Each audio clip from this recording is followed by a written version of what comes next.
This is Kyle Juszczyk, and you're listening to Nothing But Niners. This is Charles Haley. You're listening to Nothing But Niners. So now they've got to start from deep in their end of the field, and Garrison Hurst takes advantage of it. He takes the handoff, swings to his right, gets to the 20. He's in the 30. Needs to cut in. He comes back up the right sideline. Breaks the third tackle. Comes down to the 30. He's down to the 20. He's down to the 10. He's down to the 5. He's into the end zone. Touchdown! Touchdown! 49ers! 96-yard run from scrimmage. Garrison Hurst breaking tackle after tackle. Swings down the sideline. Throws off bodies like clothes after a marathon. Young, back to throw. In trouble, he's going to be sacked. No, gets away. He runs, gets away again, goes to the 40, gets away again, to the 35, cuts back at the 30, to the 20, the 50, the 10. He died. Touchdown, 49ers. Third down, Alex takes the snap. Alex looking down in post, and it's good. Touchdown! Touchdown, 49ers! It is second down. Ryan takes the snap, throws the slant to the left side. It's Russell intercepted. The 49ers pick it, and Navarro Bowman is redemption. Navarro Bowman running it all the way for the touchdown. No greater redemption. San Francisco 49ers. We can do whatever we want. Click, click, boom. What's going on, faithfuls? It's your boy Mike and your boy Tony from the Nothing But Niners crew, and we're here to bring you guys another fun-filled episode, man. Tony, I think this is going to be a fun one. At least I hope it is. We might start out yelling and screaming at first, but I think we're going to round the corner and finish strong here, man. How you doing tonight, bro? Before I get into all the formalities and whatnot, man, let me talk to my guy, man. Tony, last time I talked to you, bro, I heard your voice, and you didn't sound too good, but I'm happy to see you over here. You got a smile on your face, man. How you feeling, big dog? I'm all right. I'm hanging in there. A little under the weather. Just getting through it. That's all. Yeah. All right, man. We got a lot to talk about. The Niners are making some roster moves. The Niners are working people out and all that stuff. We're gonna break all that stuff down. To give me a thumbs up when you're ready down there, bro. And we're gonna rock this show, man. This is gonna be a fun one here. Wayne, how are you doing, my man? I see you over there, man. The hardest working guy in the industry, y'all. What's going on, big dog? I'm doing good, man. I'm actually starting to feel I'm starting to accept everything that's going down right now. It's just what it is. But personally, I'm doing really good. The family's well, and it's good to be here, man. What's going on, Tony? You look like you're feeling better, bro. That's what you look. A little bit. All right, that's what I like to hear, Mike. I hope you're doing well as well. Yeah, no, man. I have no complaints. I went upstairs to kiss my daughter goodnight. She elbowed me in my lip. I thought she was sleeping. She was laying like this, right? And I bent all the way down to her bed. And when I went to go give her a kiss, she was like, and she bang right in my lip. So I got a little bit of swelling. I don't know if y'all can see it or not. I see it starting to puff up, bro. Yeah. So she got me good. And she was like, Daddy, I'm so sorry. I was like, baby girl, I've been in fights before. Like this, you got to hit me harder than that to hurt me. But I was like, I definitely felt it, though. I felt it. I was like, so remember that. That elbow is a hard point. You got to use that later on. You know what I'm saying? But yeah, man, I'm doing good, man. I got no complaints. I'm happy to be back home. I had a good time out in Cali. Saw a lot of really, really good people. We lost Wayne. I'm sure he'll be back. So let me put it back to the screen. Saw a lot of really good people when I was out in Cali, man. I didn't get to take pictures with everybody like I wanted to. But it is what it is, man. Good people, they know how I feel about them. You know what I mean? Whether we got pictures together or not, they know how I feel about them. Some people I was looking for, I couldn't get in touch with. And hopefully they're doing well as well. But let's run through these formalities really quick, and then we're going to bring you guys the heat because we got a lot to discuss tonight. So first and foremost, guys, if this is your first time here on the YouTube page, we hope you enjoy the show. And if you do, give us that nice thumbs up, okay? The thumbs up is going to help other people find us, okay?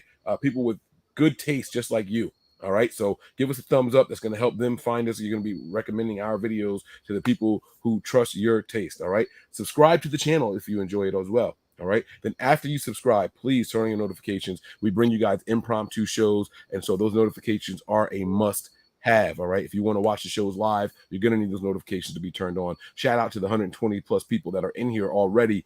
Those people have notifications set, and that's how you can tell. All right, give us a follow on some of our social media pages. We have Twitter and Snapchat. Those handles are nothing but 9ERS. Again, those handles are nothing but 9ERS.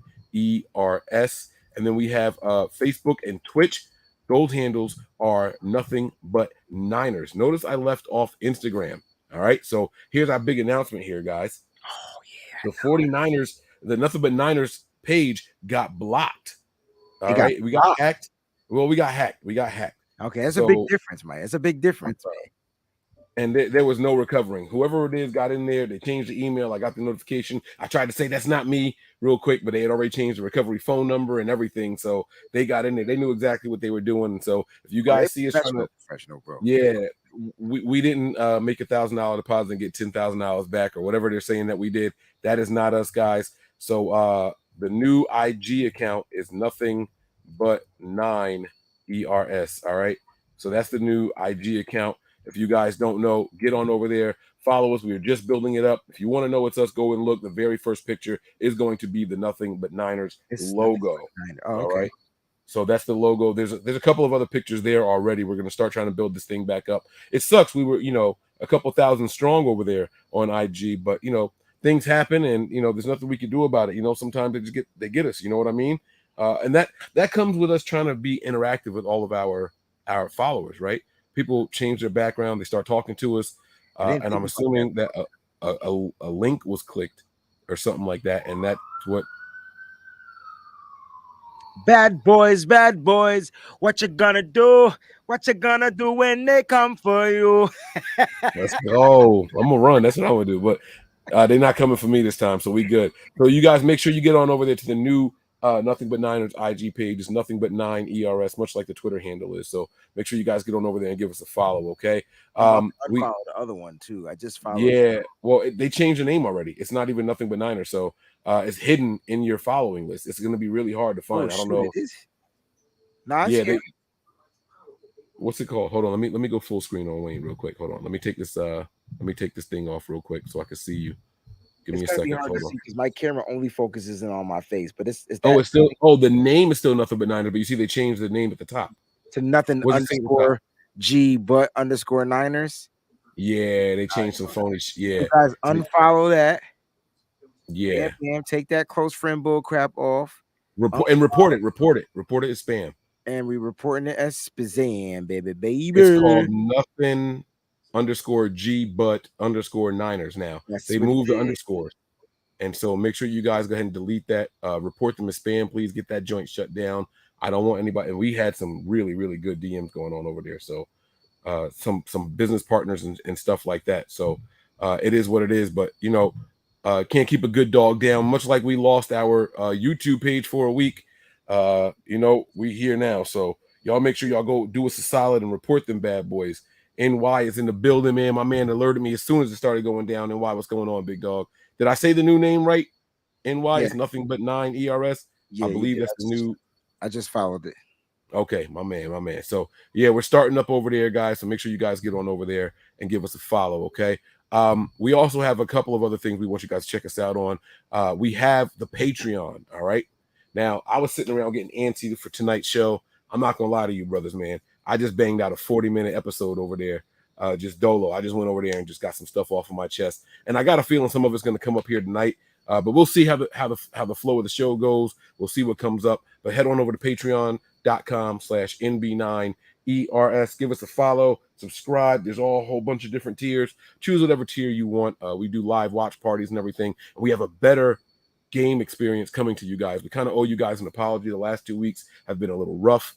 NFL was hating on us, but again, you can't keep a good dog down. And we are back. We are back over there. We have found ways around the madness. So head on over to patreon.com/NB9ERS. Crisp streams, high definition streams coming for the games and everything. So make sure you guys are there. That is the place to be. If you have questions, comments, concerns, suggestions for the show, you can shoot us an email. This has not been hacked, thank God. It is NB9ERS@nothingbutniners.com. All right. I am the guy 40. I am the guy Mike Andrews 83. To my right is my guy. He is Wayne Breezy, and below both of us is Tony. He is NJ Niner fan 499 on Twitter. Right? Yeah. You got like an ear infection or something? Like you got your ear covered up over there. Like you all right? No, I just got the chills. Oh, okay. All right, cool. I just wanted to make sure, man. So let's start with the latest news and everything concerning the 49ers, guys, before we get into the opinionated section of the show, all right? We got a lot of stuff to go over. The Niners are signing guys to the 53. They're signing guys to the practice squad. They're working out 40,000 people. So let's start with the person getting bumped up to the 53, and that's going to be 49ers running back Marlon Mack. All right, according to Adam Schefter here, 49ers are signing veteran running back Marlon Mack to their active roster from their practice squad. He gets a bump up. That's per his agent Drew Rosenhaus and NFL record.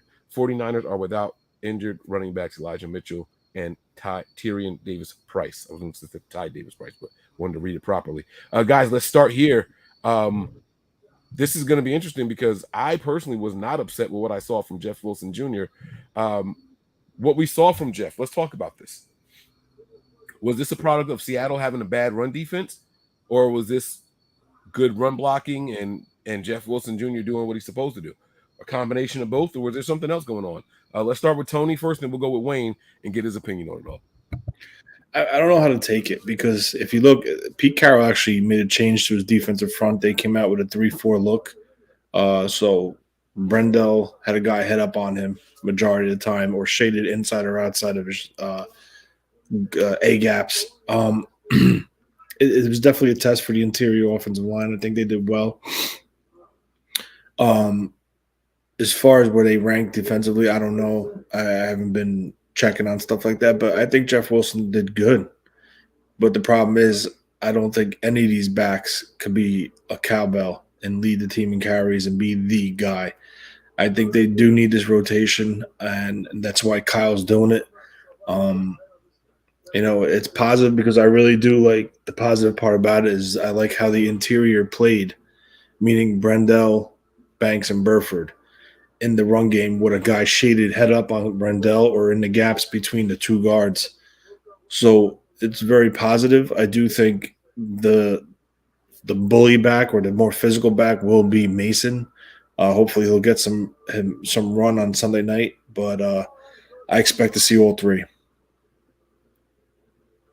All right, Breezy, man, your thoughts on it, man. How do you think Jeff Wilson did? His success, is it on him and his own merit? Is it the offensive line? Is it a combination of it? Was it the Pete Carroll scheme? They did allow over 5 yards a carry in week 1 against the Broncos, who we play this upcoming week. Maybe it's just we played a bad run defense. What do you think? Or maybe just the running backs are that good. I mean, if you look at the Denver Broncos, they have Javonte Williams and they have Melvin Gordon. Those are hard running backs. Those are guys. I mean, granted, they also fumbled the ball too, right? So you could probably test to say that our running backs are even better since we could hold on to the damn ball. But Tony said some things that were interesting. I kind of want to agree, but I kind of respectfully disagree, because I think I do agree with the fact that Jeff Wilson is probably not the bell cow, and I get it, but I think he can handle the load. I mean, just a couple of more carries and a couple of more yards, you'd have had 100 yards. So he was 14, 15 yards away from being a 100-yard carrier with 18 carries. I mean, I don't see what's the problem giving him 20, 23, 24 plus, carries per game, as long as you're spelling them right. And I think, Jeff Wilson Jr. might not be the most explosive back, but in this game, he was very explosive. He was hitting the hole hard. He was getting to that dark place, that Jeff Wilson that we kind of saw before the injury. And so I do agree with you though, Tony. I do think it's still going to be a running back by committee, but I think you rock with Jeff Wilson Jr. until he can't do it. Like, you know what I'm saying? And so do I want to see Jordan Mason? Yeah. I would like to see what the young kid can do. I think the reason why we don't see him has something to do with maybe pass protection and things like that.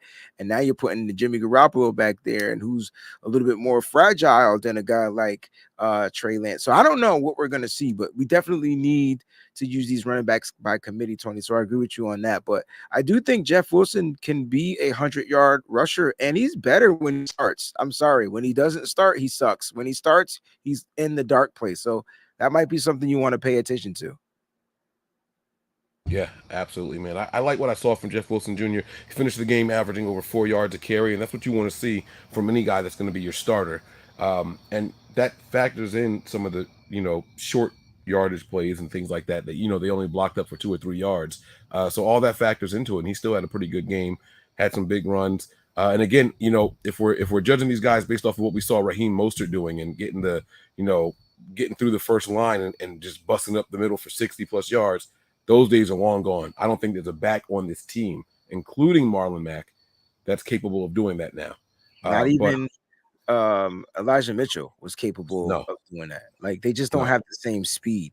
Right. They don't have that last gear that he had. You know, Breida had it, and so did Raheem Mostert, but these guys are built a little bit different. You know what I'm saying? So, but in a good way. It's okay. We need consistency.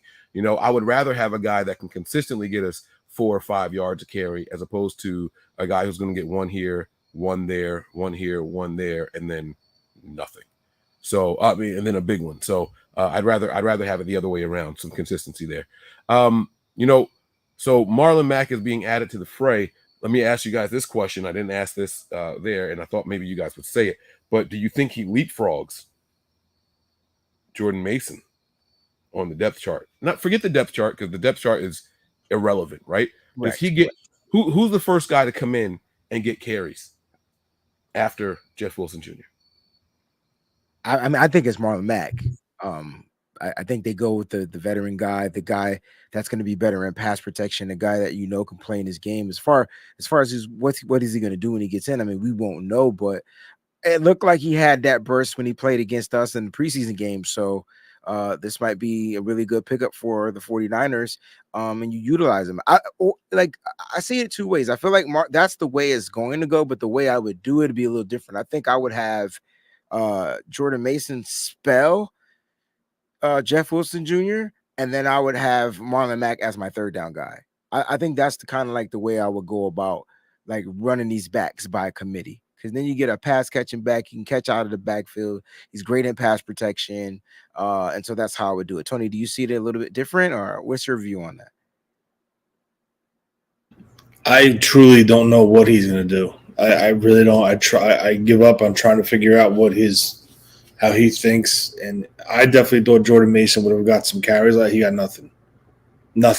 Like, I was just shocked by that. But I do expect Wilson will be the lead.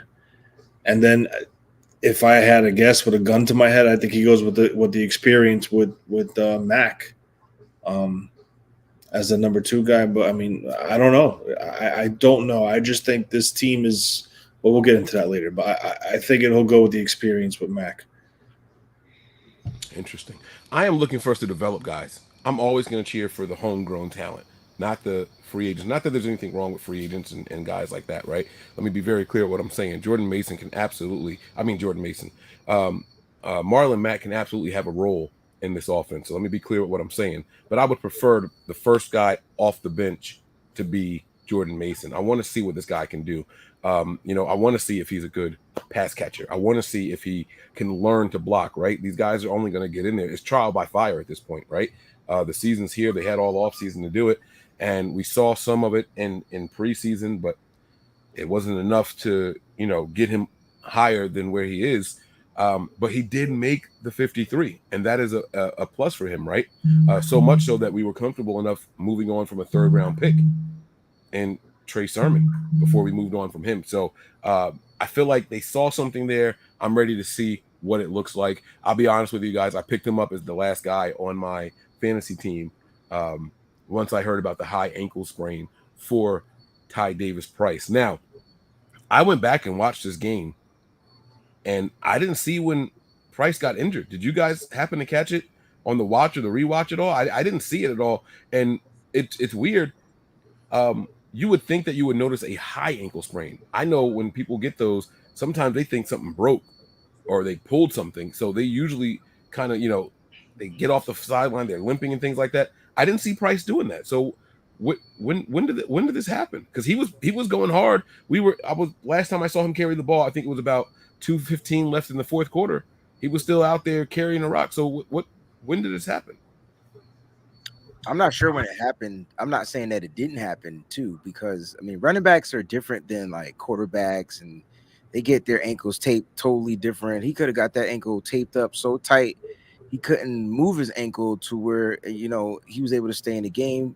There's so many things that could have happened to why he continued to play. Because when we hear high ankle sprain, we immediately think they're going to end up like the Jimmy Garoppolos or the George Kittles of the football game, right? Like they're gonna have to go out. And so I don't know, maybe it's just a younger kid that can deal with the severity of pain.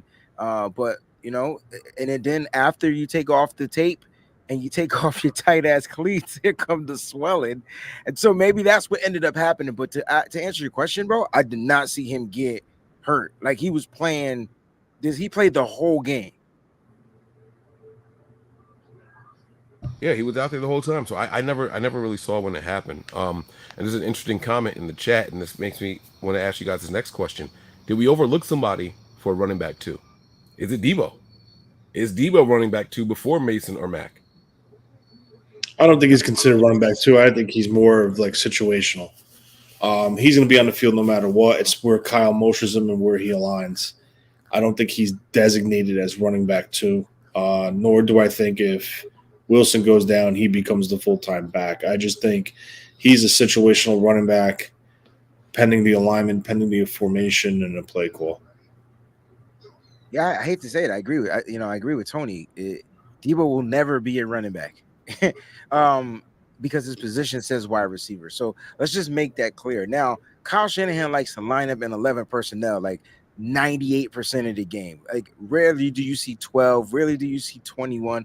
Like it's usually 11. And Debo's not always in the backfield and 11 personnel. They kind of rotate them. In this particular game, I saw Ray McLeod in the backfield. I saw Debo Samuel in the backfield. So it depends like how they choose to use him. But I think it's all for delusion and things like that. I mean, you don't want Debo back there all the time because usually when he's back there, he's going to get the ball and the teams are going to know on it. So I see Kyle even evolving and how he's taking Debo, starting him in the backfield, motioning him out. Here comes another wide receiver to the backfield. You just kind of don't know what they're going to do. Is it going to be a run? Is it going to be a pass? You have no idea. But I don't classify like Tony Debo as running back 2. He's just a special effing weapon. Like he's just a weapon. Yeah, absolutely. Absolutely. I see 49ers Hive in the chat. What's going on? What's going on? My people over there. It's interesting, Wayne, you said that. And we were looking for the evolution of Kyle Shanahan, looking for the evolution of Debo, the wide back, right? And you said it just then. I think I saw it twice. It could probably happen more because I was there. So, looking at the formations and all that stuff wasn't 100% my focus. But you said it yourself. He lined up in the backfield and then split back out wide. So they line him up in the backfield. You see the linebackers come forward a little bit. They think, okay, it's Debo time. And then he jets back out there. And then there's another motion coming from the opposite side, and there's someone else back there. They even did it with Juice once or twice. So I kind of like seeing that as well. Good observation by you there. And we'll see what happens, man. Kyle is growing. He is evolving. And that is a positive thing. We're going to get to the evolution of Kyle Shanahan soon later on in the show. But let's keep going with the latest 49ers rumors. We're talking about people getting elevated to the 53. Some people, now there's a spot open on the practice squad. So what do the Niners do? Mike Garafolo breaks it down here. He says the 49ers are signing veteran quarterback Kurt Benkert to their practice squad, sources say. Former Falcons and Packers quarterback finds a new home following today's workout. So they brought this guy in not once but twice for workouts, and seems like he's here. Now, he's only on the practice squad, so he's not quarterback 2. He's not the backup right now. Do you guys think he ends up dressing on game day? Let's start there, because we don't know anything. Well, let me not say we. Maybe you guys have a little bit more information on him. I don't know shit about this guy. So let me be very clear here. All right. I don't know anything about him. I can't tell you if he's good, if he's bad, what his strengths are, what his weaknesses are, or any of that. I have no kind of breakdown on this guy at all. I can't tell you even what college he came from. I didn't even look up his Wikipedia page. I think he went to Virginia Tech. I don't know. He went to Virginia. Thank you. There you go. So what are you guys' thoughts on this acquisition here? And is this just a holdover, right? I heard on KMBR, I believe it was Matt Burrows, saying that there's a rule in the NFL where if you're playing a team that upcoming week, you can't sign anybody off of their practice squad. And the reason that's important is because Josh Johnson, who has been with the Niners for, I think, 3 of our years here with Kyle, he's been off and on this roster for 3 different years. So he knows the system. He knows what Kyle likes to do. He would probably be more of a suitable backup or veteran presence in the room. He is on the Broncos practice squad right now. So even if we wanted to sign him, we can't do it until after the game is over. Is that something that maybe we should keep an eye out on? Or do you think that the Niners had this guy, they worked him out twice, and they said, you know what, this is the guy going forward? Let's go with Tony first here. I think that's the case, especially coming back the second time. I think he stays on the practice squad. I think they stick with Garoppolo and Purdy on game days. But at least he's there. The reason why I think they kind of went for him, he does have a live arm. The question is a little consistent with ball placement. And he came from the Green Bay system, so he has basically the terminology down at least, and the basics of the Shanahan offense already that he knew being in Green Bay and now with San Francisco. So I think they went with him for those reasons. All right, Wayne, what are your thoughts on him, man? Yeah, this is a guy that they brought in for a workout about a couple of weeks ago or a week ago or something like that, and they didn't necessarily need to sign him, and now they need a quarterback. Trey Lance is out. They need to bring in somebody for the practice squad. I think quarterback 1 is going to be Jimmy Garoppolo. Quarterback 2 right now is going to be Brock Purdy, and he's going to be the guy that's going to be the scout quarterback probably, or just a practice squad quarterback. Maybe Brock Purdy's still the scout quarterback. So we'll see. I don't think, as far as Josh Johnson is concerned, because you mentioned that, I do not put it past Kyle Shanahan trying to get him back. And if Josh Johnson can be signed off of Denver's practice squad, you might see Ken Binkert relieved from his services and bring Josh Johnson back in. But it's a practice squad spot, guys. So it's not like it's nothing detrimental, unless Jimmy Garoppolo happens to go down, and now you need, you know what I'm saying. That's when this position will become detrimental.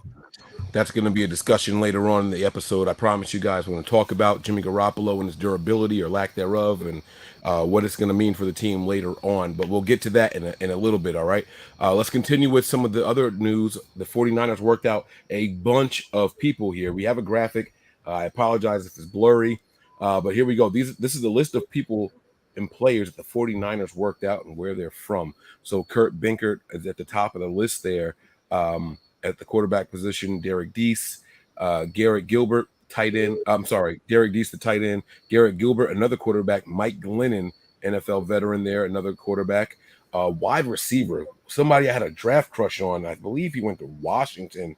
I believe that's where he ended up going to. Another 6'3" something wide receiver over there. Rashawn Henry. Another quarterback, Kevin Hogan. So that's 2 quarterbacks. That's 4 quarterbacks on this list so far. 2 wide receivers and a tight end. And then another wide receiver here in John Trey Kirkland, right? And then another tight end here from Southern California, and Eric. Come on, somebody help me out here. Cromenhoek.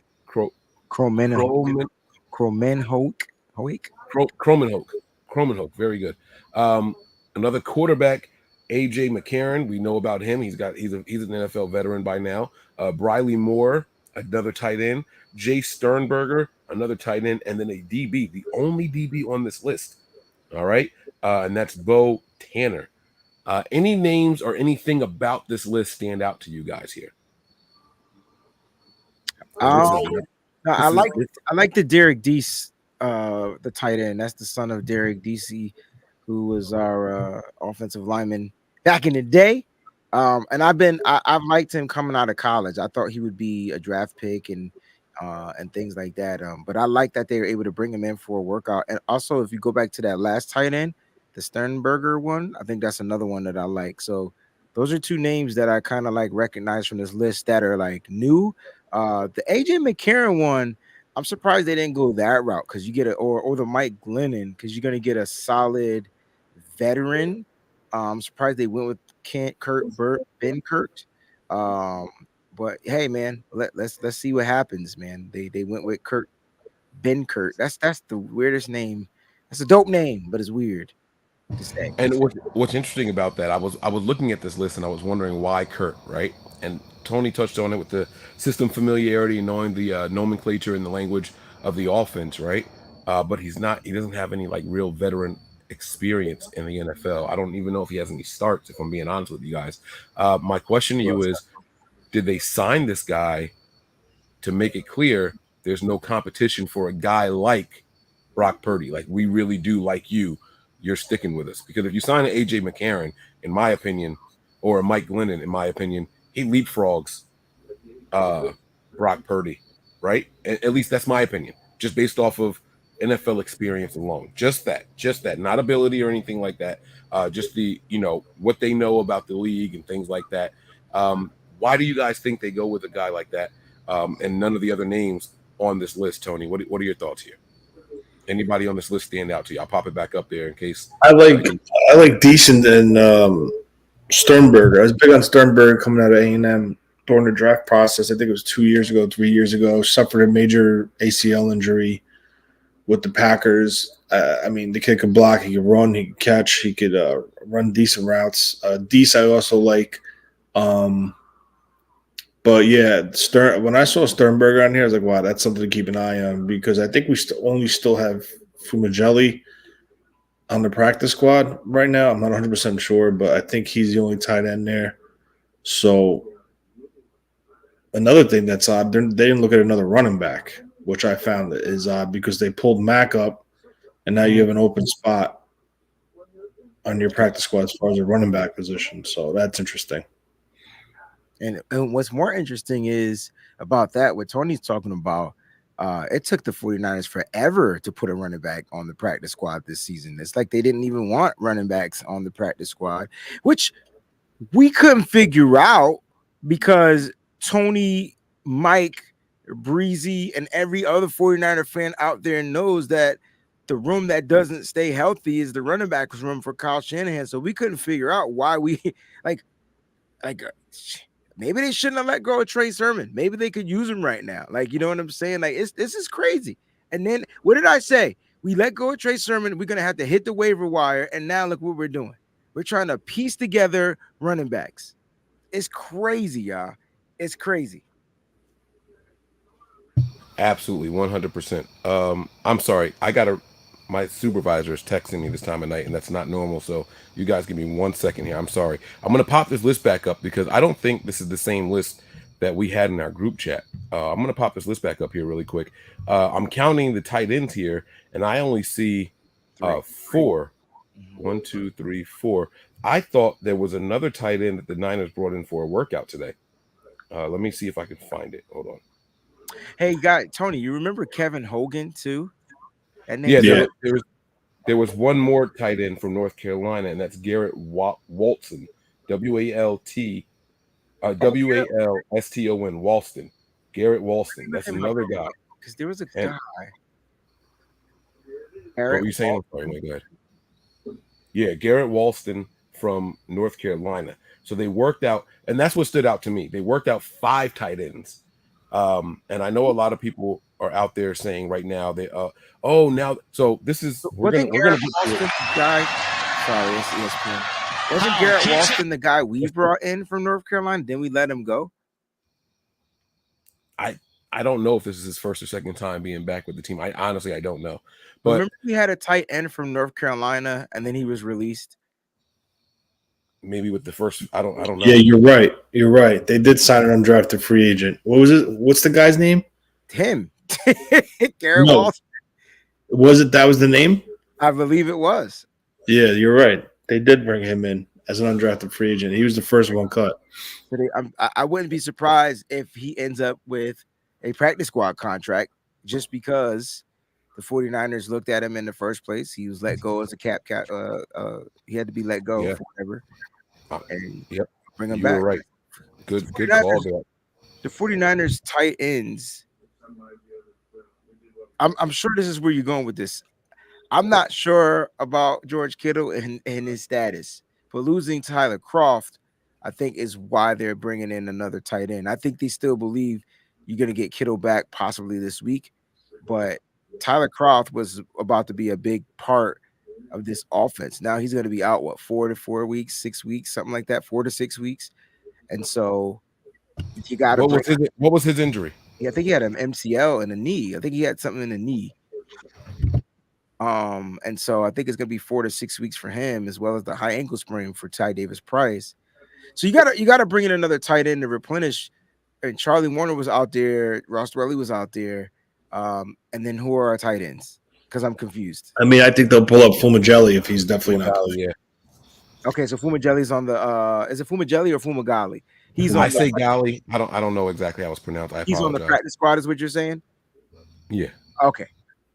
Well, there you go. You got, but you still got to bring in another one to replenish him on the practice squad. So it's going to be one of these guys. Yeah. And again, talk about injuries that we didn't see happen. When did he get hurt?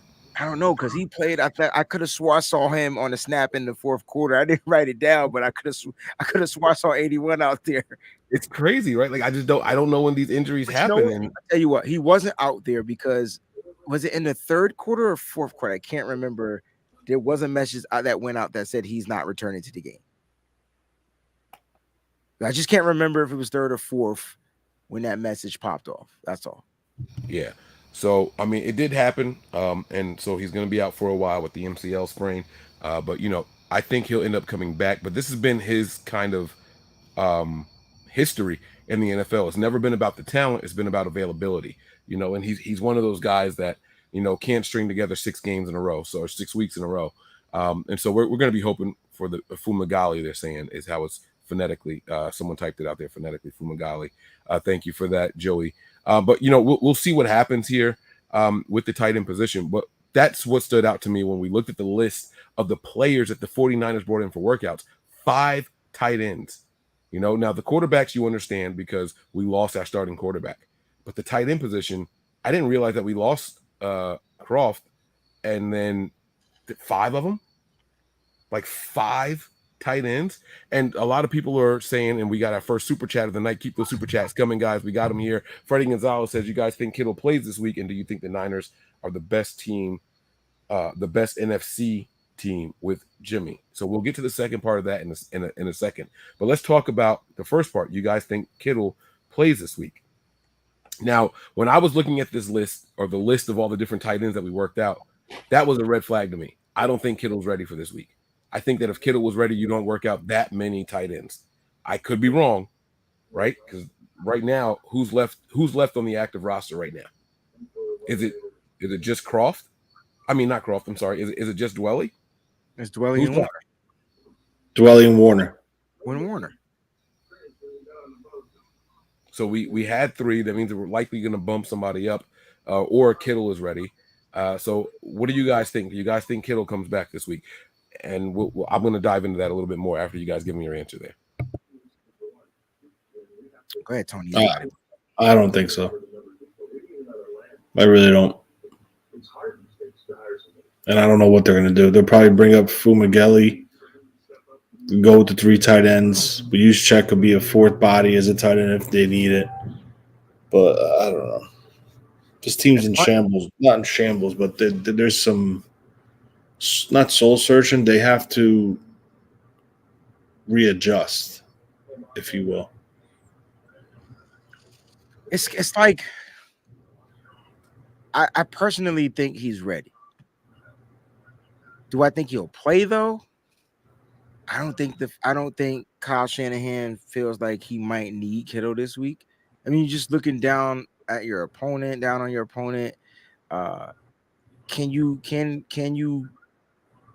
I want Kittle out there? Yeah. But we're playing the Broncos. I mean, their defense is all right, but we can probably manage without Kittle another week to let him just like heal up, and then you bring him out week 4 at home against the Los Angeles Rams, and then you start getting your other guys back week 5, like Jimmy Ward and Jason Verrett, which I think they're going to put him on the IR again, so it'll be 8 weeks. I think that's how they do it. So I don't know. I'm kind of with Tony. Like it's weird. Like, do I think he's ready? Yeah. Do I think he plays? Nah.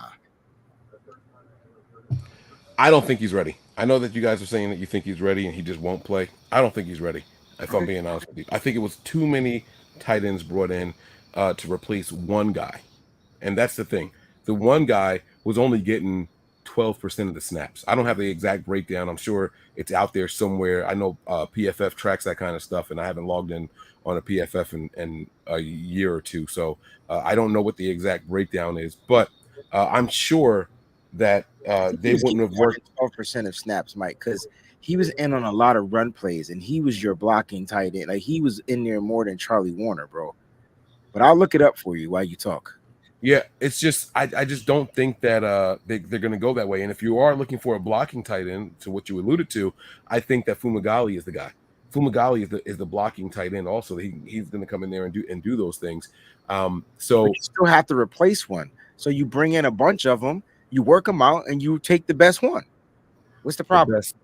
The best one isn't going to have you bring in a guy that, one, you're familiar with. You talked about Garrett Walston, right? So we already have familiarity with that guy already. If that's the one, then that's the one. But then it comes down to who's saying that's the one. You bring in 10 guys, you bring in a guy that you're familiar with, you see if he improved in the offseason, you work out all 10, and then you pick the one you want to replace Troy Fumagalli if you're gonna bump him up on the practice squad. Like, it's 4 tight ends still. Like, I don't see what the problem is. Like, it's still at that 4 tight end spot. 3 active and 1 on the practice squad, you're saying, right?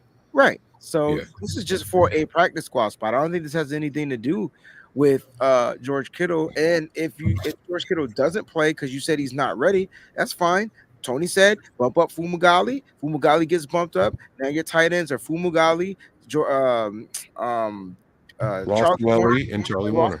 Right. And now you replace Fumagalli with the guy on the practice squad. And then once George Kittle comes back, Fumagalli probably goes back down to the practice squad, and then you release the guy you just signed. I think that's what it is. I could be wrong, but I think that's what it is.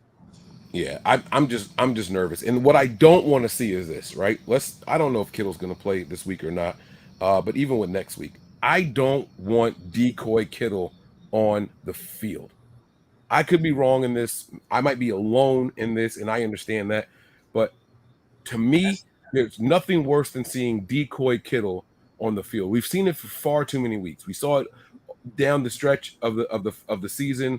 We saw it in the postseason. This decoy Kittle, he's not really a part of the pass game and all that. And we got to be honest with ourselves. That's one of his strengths, is being a weapon in the pass game. I don't need blocking George Kittle. I don't need a guy that can't really go out there and block all the way. We saw some of the worst blocking from George Kittle because he was out there just to play this decoy. I don't want to see that. I'd rather us wait until he's ready to go and go ahead and bring the pain, bring the heat. You know what I'm saying? Be the George Kittle that we know you can be. I understand that they didn't want to put him on IR, right? So don't get me wrong. I think that has something to do with the way his contract is structured. Mm-hmm. I think that has something to do with, IR versus guarantees versus, just not being dressed. I think they avoided putting him on IR for that reason and to give teams something else to think about, because he is one of your top 3 pass catchers on the team. And so teams still have to prepare for him because they don't know if he's coming up. Do you guys agree with what I'm saying so far? It's the 49ers, so they always looking for loopholes and ways to manipulate the languages of the contracts and the system. So I do agree with you, actually. There's a possibility that that's it. Tony, what do you think, man? What do you think about what I'm saying so far? I don't think he'll put him on the field as a decoy. I don't think it's worth it. I hope not. And that's why I want him to play this week. So if he's ready to go, you play him this week. Even if you don't utilize him, like full Kittle, you play him. You get him back into little football shape. He gets a game under his belt, and then next week he should be pretty much good to go. I personally think Kittle should play if he's able to play. If he's healthy, if he clears, if he practices, he's going to play. They had practice today. Did Kittle practice today? Good question, right? I didn't see anything. I honestly don't know. So I don't want to lie and say no. I don't want to lie and say yes. I'm assuming say he didn't practice, because if he did, we would have heard about it by now. Unless they still practicing, but I know it's nighttime over there in California. Right. You would think that it would be all over the place, right? If he actually did practice. Exactly. So I'm not confident in the fact that he did or didn't practice. But what I know is this: Kittle is more valuable completely healthy than he is partially healthy. More 100. valuable doesn't mean that he can't contribute, injured or partially, whatever. You know what I'm saying? So I don't want to make it. I don't want to make it seem like I don't want to see him unless he's ready to play 100%. He still has a value if he's injured. Let me be very clear here. He still has a value if he's injured. But I think the league is hip to decoy Kittle. If I can see it, if we can see it as watchers of the 49ers, you best believe that the quality control coaches see it also. Guys, Kittle's coming off of an injury. He's probably only going to get 2 or 3 targets in the game, and they're all going to be short passes trying to move the sticks. Like, that's not worth it to me. I'd rather have a healthy Fumagalli out there who can go out there and give you some inline blocking and still catch a pass or two and maybe break a tackle or two for 7 or 8 yards, as opposed to Kittle's 3 or 4 yards that we see him get when he is injured on the field. In the second half of Freddie Gonzalez's tweet here, and Wayne, let me know when you get those percentages for the snaps there. I know you were looking that up for me. The second half is, do you think the Niners are the best NFC team with Jimmy? Now, this is a loaded question here, but let's go ahead and talk about it, and we're going to get to the rest of the super chats in a second. But what do you think, guys? Let's start with Tony, because I know Wayne is still looking up the snap percentages there. I just want to know how much Croft was out there. That's all. I think Croft was out there. I think he was the number 1 tight end. And then they subbed in and out Dwelly and what's his name? I told you when they signed him, if he could stay healthy. So week 1, he played a total of 37 snaps. In week 2, he played a total of 21 snaps. But that was due to injury. But what are the percentages break down to? Because I think we had roughly you get about 68 to 75 snaps a game. So week 1 is about 50%, somewhere he's hovering around the 50% range. And week 2, we controlled the clock. We controlled the ball. He probably ended up only playing, you said 20 something, so maybe 30, 40% of the snaps. Or they don't do the snap percentage breakdown. I don't see a snap percentage. That doesn't mean it's not good. No, it's okay. He still played more than I thought he did last week or this past Sunday. So he would have, and he probably would have played more than that, but then he ended up getting injured. So I think his number is around 30 plus, right? Which would be half of the snaps, and that would make him tight end 1. Okay, and we also have to factor in that Juice was able to move and play tight end and things like that. Sometimes he was off the line, sometimes he was on the line. You know what I mean? So it all that factors in there. It's just interesting to see how the Niners shake things up and move things around. We're gonna have our super chat segment right now. They're piling up in here, so I want to get the latest rumors and all that off of the screen. Let's break down some of these super chats because they are coming in here, and we thank you guys for all the super chats. And again, you guys can keep them coming. This is a super chat segment, and we'll get to the meat and potatoes of our show if we don't discuss the things that are being presented to us by the super chats here. So thank you guys again for those. The next one we have after Freddie Gonzalez is from Corey Davis. All right. He says, I'm sorry I'm late. How do you guys feel about Trey Lance injury? Another loaded question. I know a lot of people out there trying to assign blame and things like that. I will open the floor to you guys. Take as much time as you need to break this down and go whichever direction you want to. How do you guys feel about the Trey Lance injury? Let's start with Tony, then we'll go with Wayne afterwards. I mean, ultimately, it sucks. That's the one thing I feel about it. We're not going to go into the pointed fingers aspect of this question, but it sucks. The injury, it happened. It could have happened on any play to anybody on any design play. And that's what all I'm going to say about it. But unfortunately, it happened. And now there's rumors saying he could be done by the end of the year and they're going to play him in the playoffs. Bullshit. That's not happening. I'm telling you now, if that's even true, he's going to be ready for next year. And that's. Yeah, I mean, I agree with Tony. The injury sucks. And you're not gonna like my response, but it's football. I'm not saying players are gonna, players play, to get injured or anything like that, but it's football, guys. Like, what was his injury exactly? He broke his He broke the fibula where it meets the bone of the ankle, and the tendons on the exterior of the ankle. So that's what had to be surgically repaired. So you had to repair that and then put the screws and stuff into the ankle bones. But I did read somewhere if there's a bone broke in the ankle, you want it to be the fibula. Yes, not tibula, correct. That's the fibula. I don't know what the medical term was, but the way it heals and where it's located on the ankle or where it attaches to the ankle.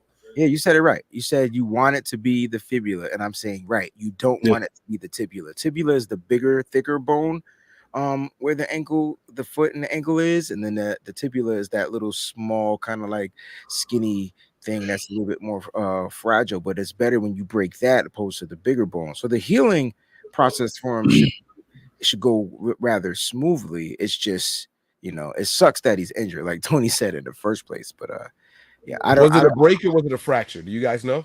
I thought it was the same thing. No, a break is a solid break. A fracture is a break in the bone. All right, so it was a break. It was for sure a break. You guys confident? Yes. I don't know, guys. No.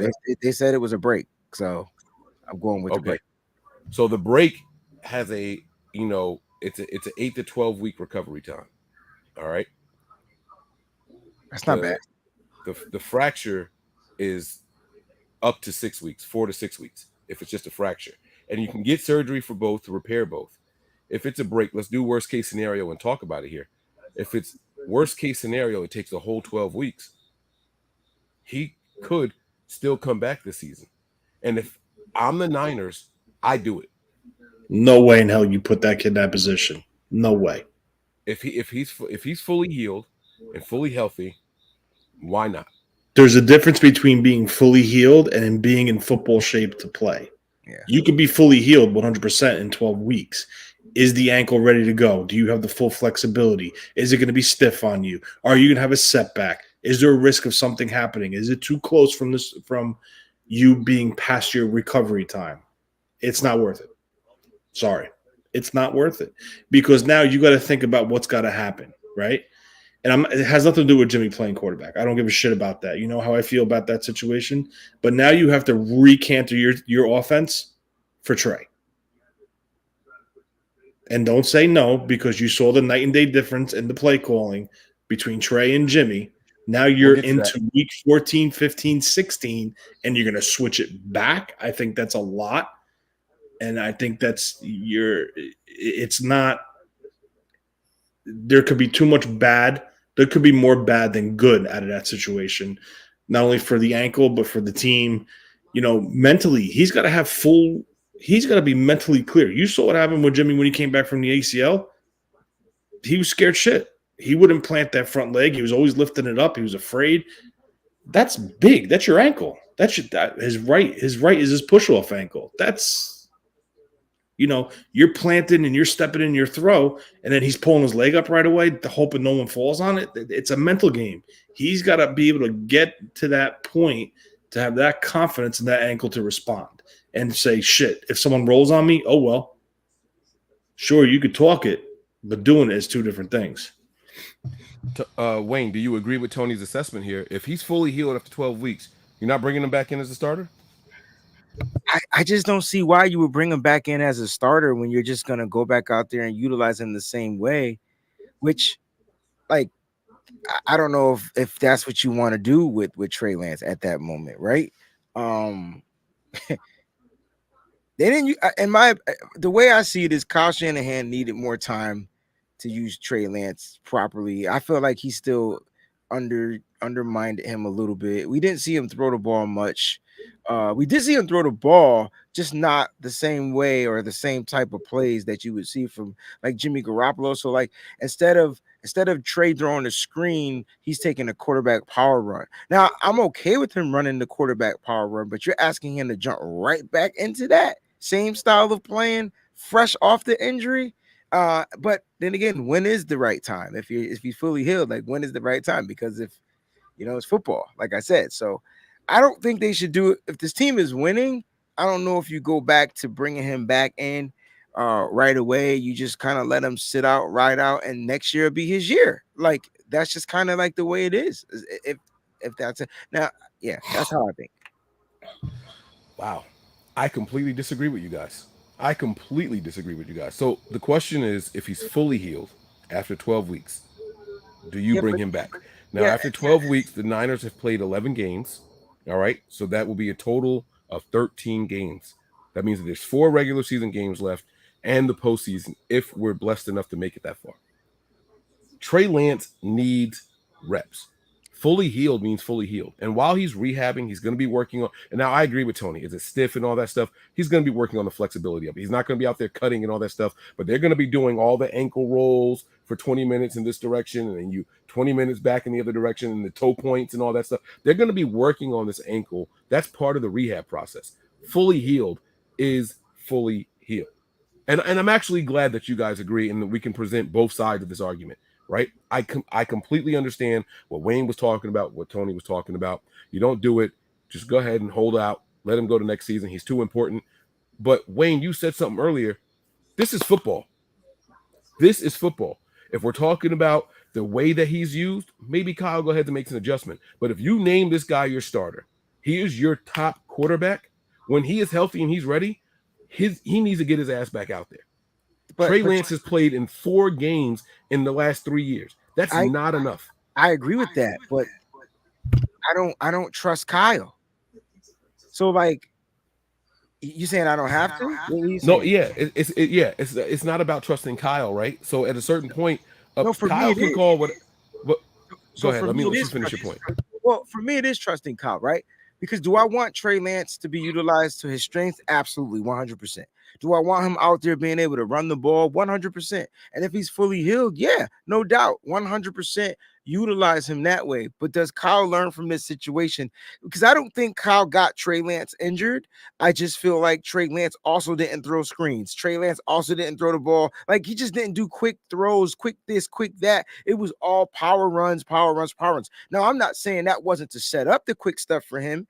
Maybe there's levels to Kyle Shanahan stuff, right? Because I don't think Jimmy Garoppolo could do certain things that Trey Lance could do. But the one thing I know Jimmy Garoppolo is decent and good at, that's getting the ball out of his hands, wait to the last second, that wide receiver, boom, he takes the hit, and then boom, he's gone. Now, I want Trey Lance to play. I really do. But there's a lot of factors that's got to come into that. And Tony mentioned the confidence. He mentioned some other things like, I don't know. It's one of those what's the situation? I don't know. I can't describe what I'm trying to say. I just know that you might just want to hold off your investment for a little while longer because you got time. You hold off on them. Now, if it's a losing season or whatnot, and you want them to get in and get reps the last couple of games of the year, that's different. Let them go in and get some reps. Same thing, kind of like what we did with Jimmy Garoppolo. Like, we kind of just put him in there. Like, toward the end of the year, we wasn't going to win anything. Jimmy didn't know the whole offense at the time. Remember when he won those 5 games straight? Jimmy didn't know shit. He knew 5 plays, and they ran them. That was it, and they won. All right, so here, this is what I don't understand about this fan base. And I'm not saying you. I see it in the chat. Okay, they're crucifying Kyle Shanahan to run the fucking ball for running the ball, but now you want to put a guy off of an ankle, a broken ankle with ligament damage, in the game after 12 weeks. And if he gets hurt again, if he, God forbid, gets hurt again, then what? Well, and that's how fucked up this fan base is. It doesn't matter now. But I'm not talking to the fan base. I am talking to no, because there's people in the chat that are saying I'm not worried about the chat. But I think Mike's connotation fully healed means that he's got the green light and he should be good to go. And so that's structurally of the ankle. I understand that point of it. I'm not trying to contradict myself, Mike, because I know that's where you're going. But Mike is saying he's fully healed. He's cleared by his doctors. Should he be back out there? And Mike is saying yes. And I can understand why. He does need the reps, Mike. Let's not act like this kid don't need to be playing football. Like, he definitely does. I agree with that 100%. But if I guess my thing is, why rush him back if it doesn't matter? Like, right. And so if you're winning, do you need to put him back out there? No. if you're losing, do you need to put him back out there? Not really. So like, why not just wait? But Tony, on the other hand, any person could get injured on any play at any given moment in football. It doesn't matter whether they fully healed, partially 100%. healed, somewhat healed. And so I think that's why Mike is saying, hey, but he can still get, like, you know what I'm saying? Exactly. And that's exactly where I'm going, right? This ankle injury could happen dropping. It could be a shotgun and 3-step drop after that, and someone is diving at his ankles as he's throwing the ball, right? You can't play scared. You can't play scared. If he's healthy and he's ready to go, you go out there and go. In 2020, we heard that Jimmy Garoppolo was healthy but didn't want to play anymore. They had him doing scout team reps and shit like that. I crucified Jimmy for being healthy and not getting his ass back out there on the field. I would be the hugest hypocrite if I didn't say the same thing for Trey Lance. Now, Wayne, the one thing I disagree with you, and I know that you knew I was going to catch that. But he had a high ankle sprain. And we're talking about a break, and you're talking about a high ankle sprain.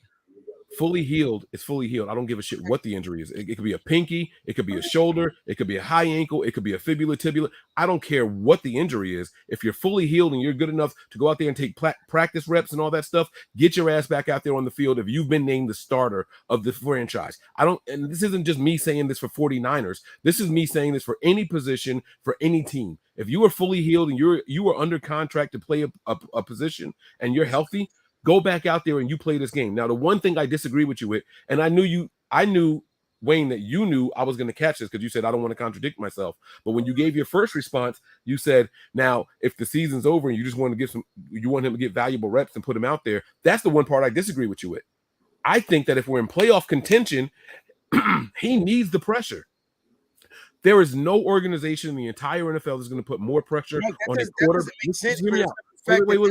Let him play fucking football now the way he should be playing. They won't even let him throw the ball, but you want to put him out there under pressure. That's not fair. I'm going to get to that. I promise you. But I want you to hear what I'm saying, right? I want you to hear what I'm saying. There is no organization in the entire NFL that is going to put a quarterback under more spotlight than the San Francisco 49ers. Not the Cowboys, not the Patriots. You cannot name a team that the quarterback position is under a bigger spotlight than the San Francisco 49ers, because we have a standard here with this team. Okay? If you are healthy, you get your ass back out there and you sink with the ship, or you make that ship float. It is your job to do that. So what I'm saying is this: if he is healthy after 12 weeks and we got 4 games left, if we're on the cusp of the playoffs and you think this is your guy going forward, he has to be good enough to go out there and win you games to get your team to the playoffs. You know what, if Mike, we are not mathematically eliminated from the postseason, he needs to get his ass back out there. Now, with 4 games, with 4 games left, that means that we have already played. We've already played. There's 17 games now. We've already played 13. Mm-hmm. If we only have 5 or 6 wins, that's when, in my opinion, you don't play him. Once we're mathematically eliminated from the postseason and then he's deemed healthy, then you don't play him, because we didn't play Jimmy Garoppolo when we were mathematically out and he got crucified. Like that. That's why I said I would be the biggest hypocrite. I still killed Jimmy in the 2020 season when I heard that he was healthy and he was out there taking practice reps and doing scout team and shit. Right? If you're healthy enough to go out there and do that, you get your ass out there on the field. I'm going to feel the same way about the guy that we traded up all this capital to go out and acquire. So if you're healthy and we're not mathematically eliminated, you go back out there and you play the game, because there's never going to be more pressure on any position, on any team in the entire NFL. The 49ers quarterback position has the most pressure than any position in the entire NFL. I wonder why. I wonder why. I mean, it's clear. It's because we have a standard. We have the Joe Montana standard. No, I know why. I'm just saying I wonder why. We have the Jeff Garcia standard, right? We have the Garbach standard. Like, we have a standard here, right? And during the years with Montana and with Young, and when we had backups in there, the backups still won 60% of the games at that time. So I don't want to hear it. You got to go out there and you got to go. You have to go play. If you are deemed healthy, you go out there and you play, especially for a kid with fucking 16 starts in his whole football career. It's not acceptable for us to sit here and keep putting this kid on the bench and saying, oh, well, next year. No, because you know what's going to happen the following year if we sit him and he's healthy? They're going to say, oh, well, this kid ain't healthy. He don't have the experience. Maybe we should keep Jimmy Garoppolo for one more year. The questions need to be ended. We can dead the questions whether we are in the playoff hunt or not. Once you're healthy, you get your ass back out there on the field and you go and you freaking play. That's what he needs to do. If once cleared, he needs to go out there and he needs to play football. Period. In my opinion. That's my opinion, right? So what I would like to do is for the whole league to know the 49ers and look at their tape and say, oh, Jimmy Garoppolo went out there and he played those 11, 12 games and they're in the playoffs. Let's prepare for Jimmy Garoppolo. And then, boom, we hit him with something new, the same way we did in 2012 with Alex Smith in the transition to Colin Kaepernick. Hit them with something new. It's what I was calling for last year. I said last year that Trey Lance should have continued to be the starter after the Houston game. But Kyle and GM John Lynch had already said, no, Jimmy is the starter this year. Once he's healthy, he's going back out there. They made up their mind. If they turn coat here, they're going to look like super duper hypocrites. They're going to look like what everyone is saying, all the speculation right now, they don't have faith in this guy. They don't believe in Trey Lance and all that stuff. If they go out here and Trey Lance is healthy and he's cleared and they still say, no, we're just going to rock out with Jimmy, people are going to say, see, told you he wasn't ready. Told you they didn't believe in this guy. If you want to show that you got faith in this guy and he's healthy, you put his ass back out there. And I don't understand how we can even possibly question this shit. Tony, I see you got your hand up. Go ahead, bro. My pushback is you could be medically cleared. It could be medically healed. If he's not mentally ready, I'm not putting him anywhere near that field. And I'm sorry. It's not worth it. Bro, he has been mentally preparing for a season and a half so far. I understand that, Mike. You're talking about your push leg on your delivery. Do you see how many quarterbacks get their legs rolled up on? You don't think that Jimmy Garoppolo, up until this season, has not wore a brace? And his knee was repaired 2 years ago. This is your job. I'm sorry. It sounds cutthroat. It sounds brutal. Listen, you can't say that. I'm sorry. You can't say that. You can't say that. You absolutely can say that, bro. My man had his foot snapped off. He had the surgery, and now not only is there a physical side he has to get through, there's a mental side to this, Mike. It's more than Band-Aid stitch. So you think he mentally and physically prepares by sitting on the sideline? Because in practice, it's blue jerseys. You can't hit the quarterback. He needs to get back out there. I understand that, but my thing to you is, okay, let's play the devil's advocate because we all know you like to do that, right? So let's play it now. He drops back, gets hit, and gets hurt. What happens? Or he drops back, game's on the line, he lifts his leg up and just tries to throw it off his front foot, gets picked off, they lose. What happens? Oh, Kyle should have never put him in. It's Kyle's fault. Fuck Kyle, fire him. No, it's not going to happen. I completely agree with what you're saying. So then if you agree with what I'm saying, why are you saying no, you put him in? And I'm telling you why I say no. Because the masses are going to blame Kyle no matter what. If he's healthy and he don't put him in, they're going to say you never believe in this guy, which means you shouldn't have traded up for him, which means he should have started week one last year. They're going to blame him if he doesn't put him in. If they do put him in, and then what you said comes to fruition, they're still going to kill him. Fuck the outside noise. That's my point. That's my entire point. You are 100% correct. They are going to crucify. They're crucifying him now after a fucking win. After a game that we went out and dominated, where Jimmy Garoppolo played better than he's played in the last 5 fucking years. Okay? Jimmy Garoppolo was hitting people outside the hashes, down the field, everything that Jimmy Garoppolo couldn't do, he was out there doing in this very game, and they are still crucifying Kyle. You cannot. But they're not crucifying Kyle because of the game. They're crucifying Kyle because of a situation in the game that led their starting quarterback to be injured for the season. That's why they're crucifying Kyle. Make sure your context is correct, my guy. That's why. That's the only reason why they're crucifying Kyle. Wrong. I'm not wrong. Listen to me.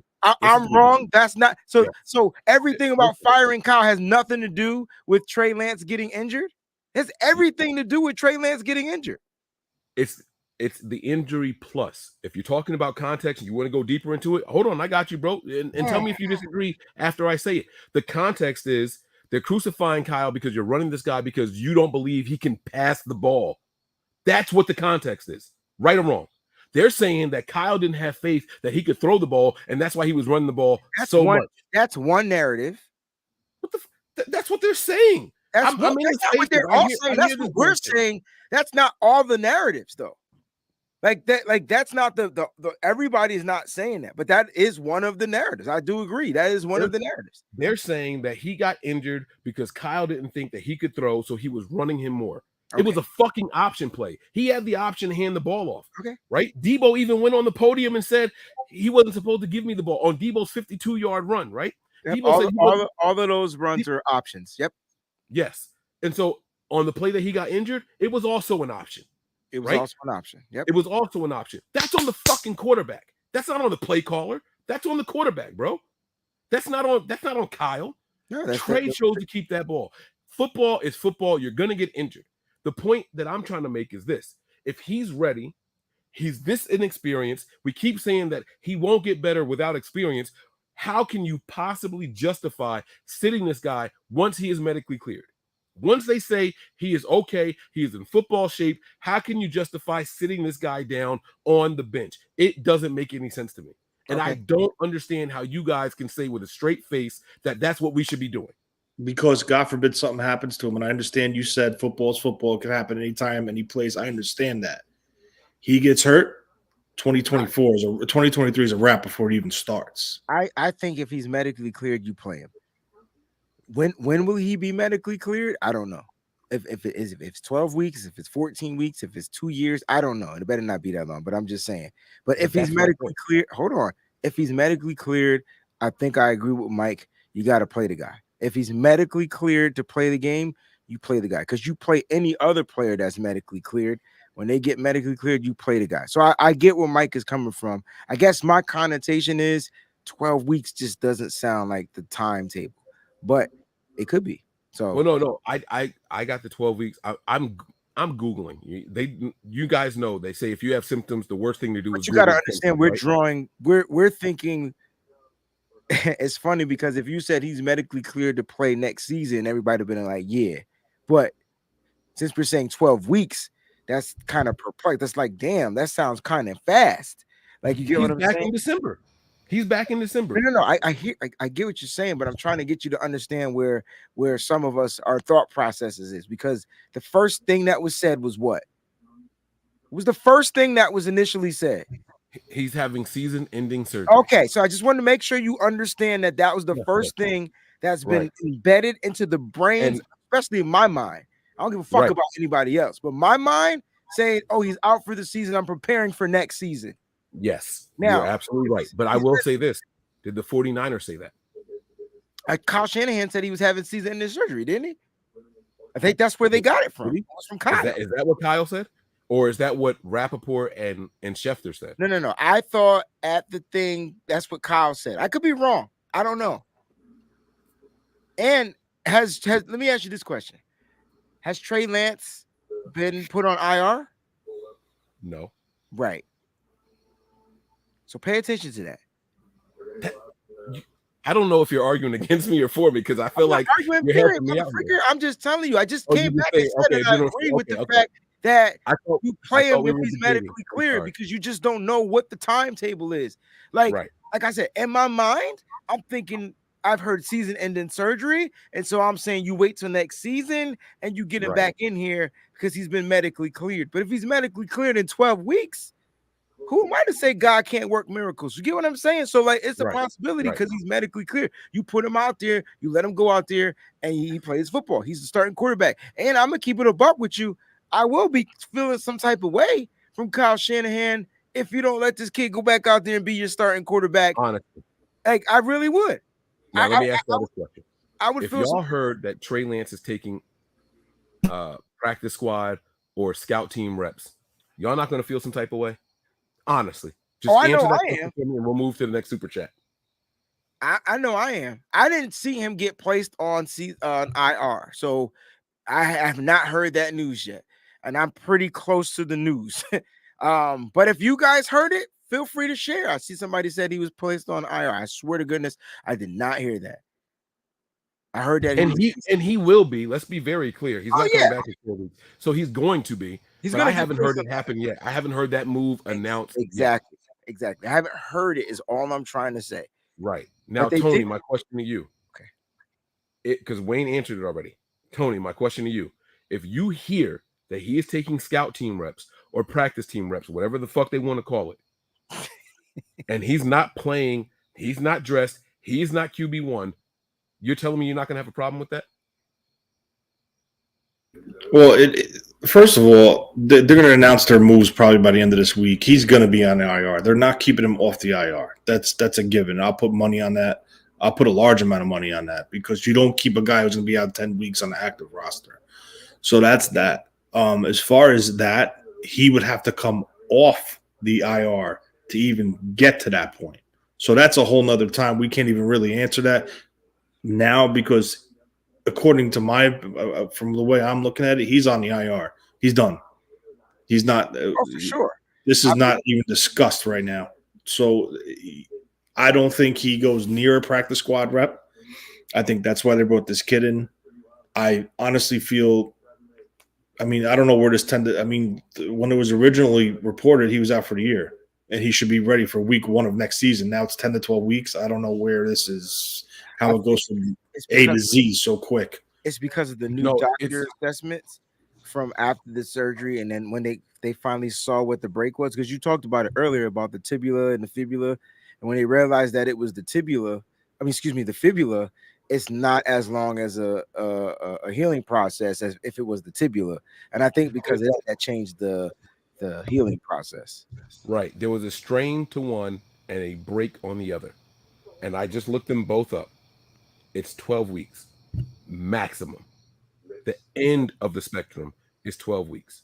And that's for an athlete. That's for an athlete? Or is that for a normal human being? Well, Google isn't going to specify for athletes versus a regular, walking person. You know what I'm saying?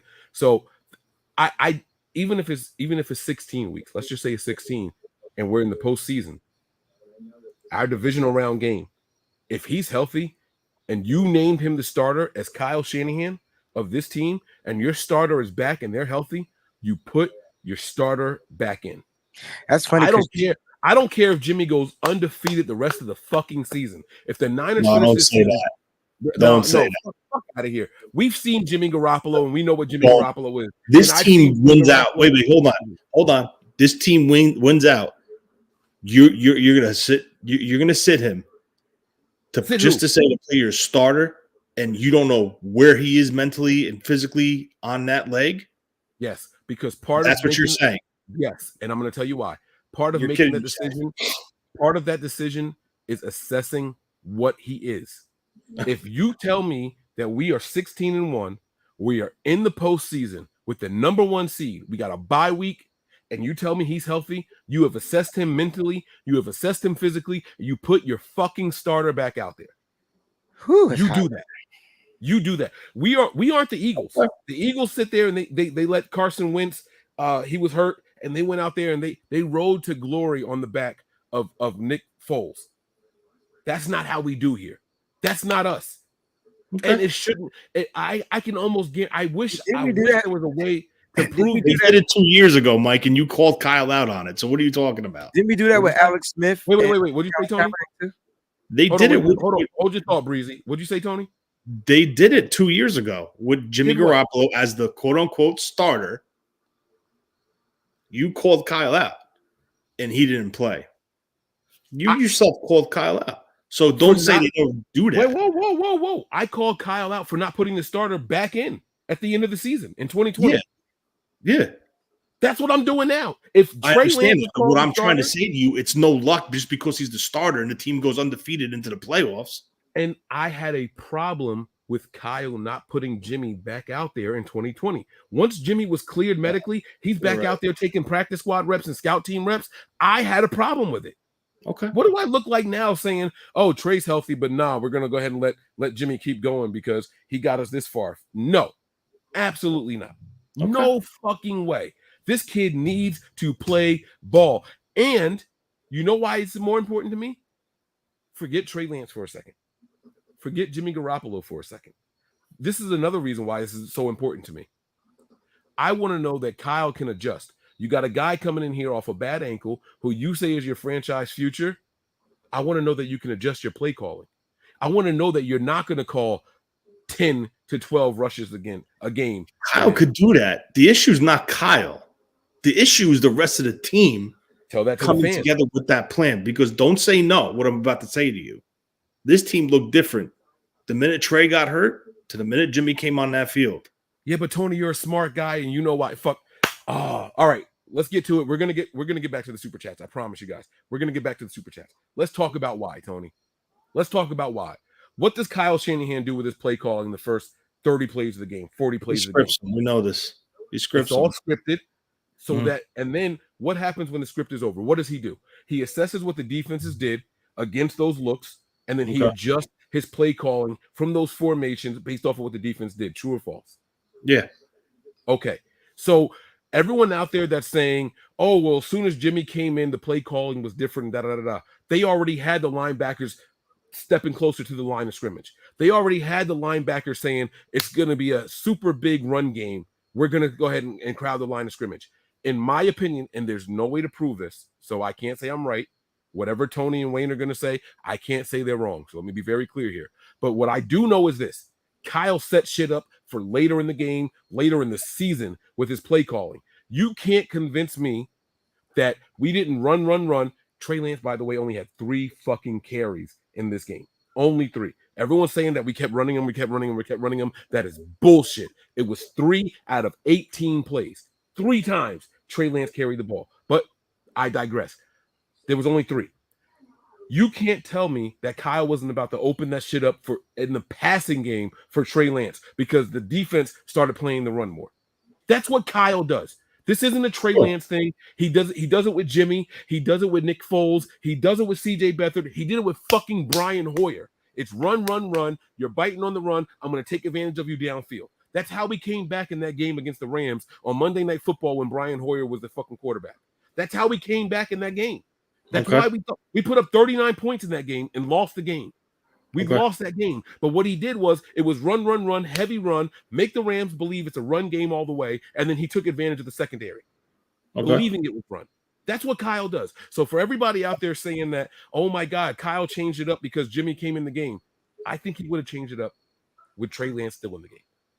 I do truly believe that. That's my personal conviction. You guys are not obligated to agree with me. Nobody in the chat is obligated to agree with me. I'm just telling you guys that that's what Kyle Shanahan does. That is the rap sheet. That is what we know of our head coach. That is what we know of our play caller here. So, yes, it looked different once Jimmy got in there, but we had softened them up already. We were beating the shit out of them with the run game. We had guards and tackles pulling. We had guards down the field blocking on the second level. All first quarter, they were dominating the line of scrimmage. The line of scrimmage literally got moved. Baldy did a breakdown and said, you want to talk about moving the line of scrimmage? Watch this. 3 yards as soon as they snap the ball.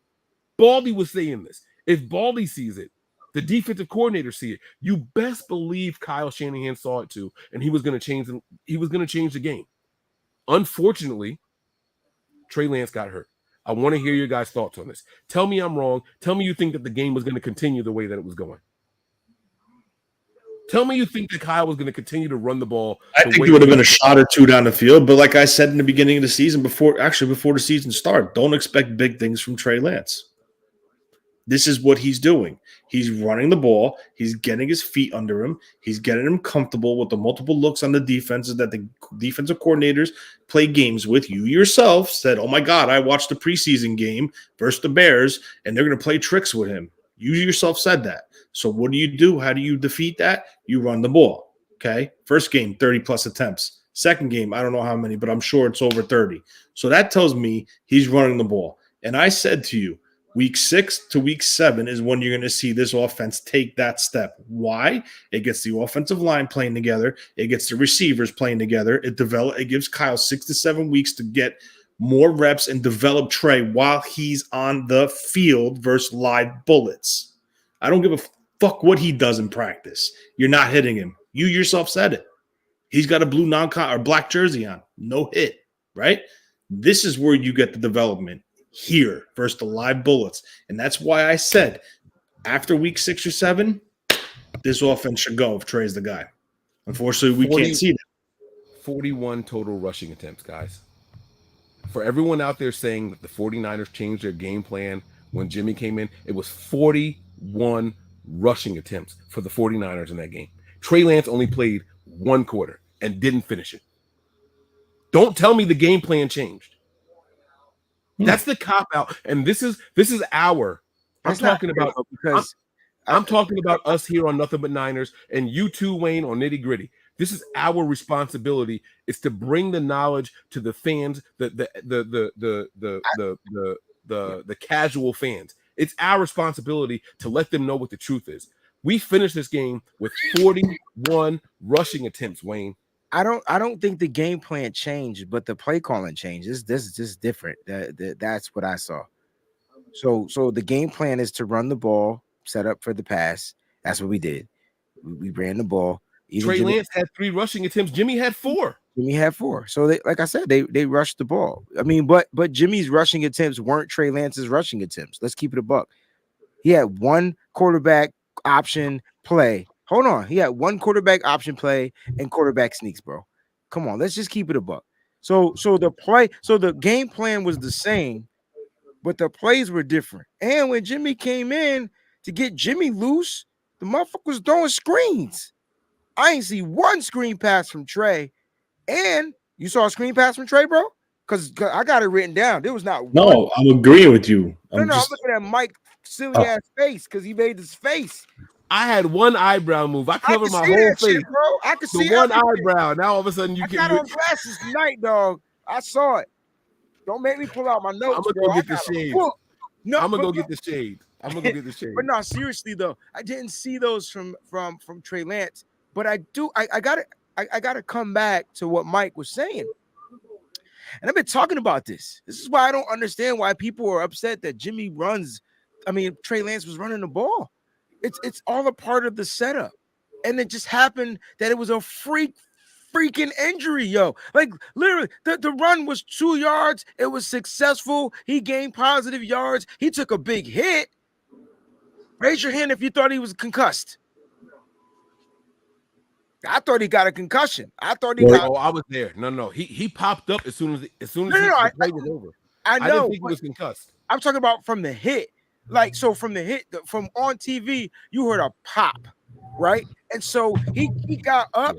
He didn't pop right up. He kind of like sat up, went back down, and then Jake Brindle picked him up. And then he popped out. He was walking on his lap. It's like, oh shit. You know what I'm saying? Didn't know he had a high ankle, the ankle sprain, or whatever you want to call it. Didn't know that. So I don't understand why the fan base is so upset. With Kyle Shanahan saying, well, Josh Allen he runs the ball, because he does. And so does every other quarterback in the league. They just don't get hurt. And it's just unfortunate that Trey got hurt on this particular play. 3 runs, Mike. You called it. Trey was 3 for 13 yards on the ground. 3. And he ran 13 times in week 1. And he was probably going to run another 13 times in week 2. Because what it does is, hold on. Because what it does is, it changes the way the defenses have to play Trey Lance, because he brings an extra shit to his game. And that's what I like about Trey. And that's what Kyle Shanahan was trying to do. So I want to agree with Mike saying that don't think you wasn't going to get no shots down the field. Danny Gray was only playing because he was going to get shots down the field. Matter of fact, Thank you. That's it. The play to Danny Gray, that was Trey Lance's play, and it might have happened at the same time Jimmy threw it. Unfortunately, the ball was thrown to the wrong side of the field. It was wrong placement for the ball.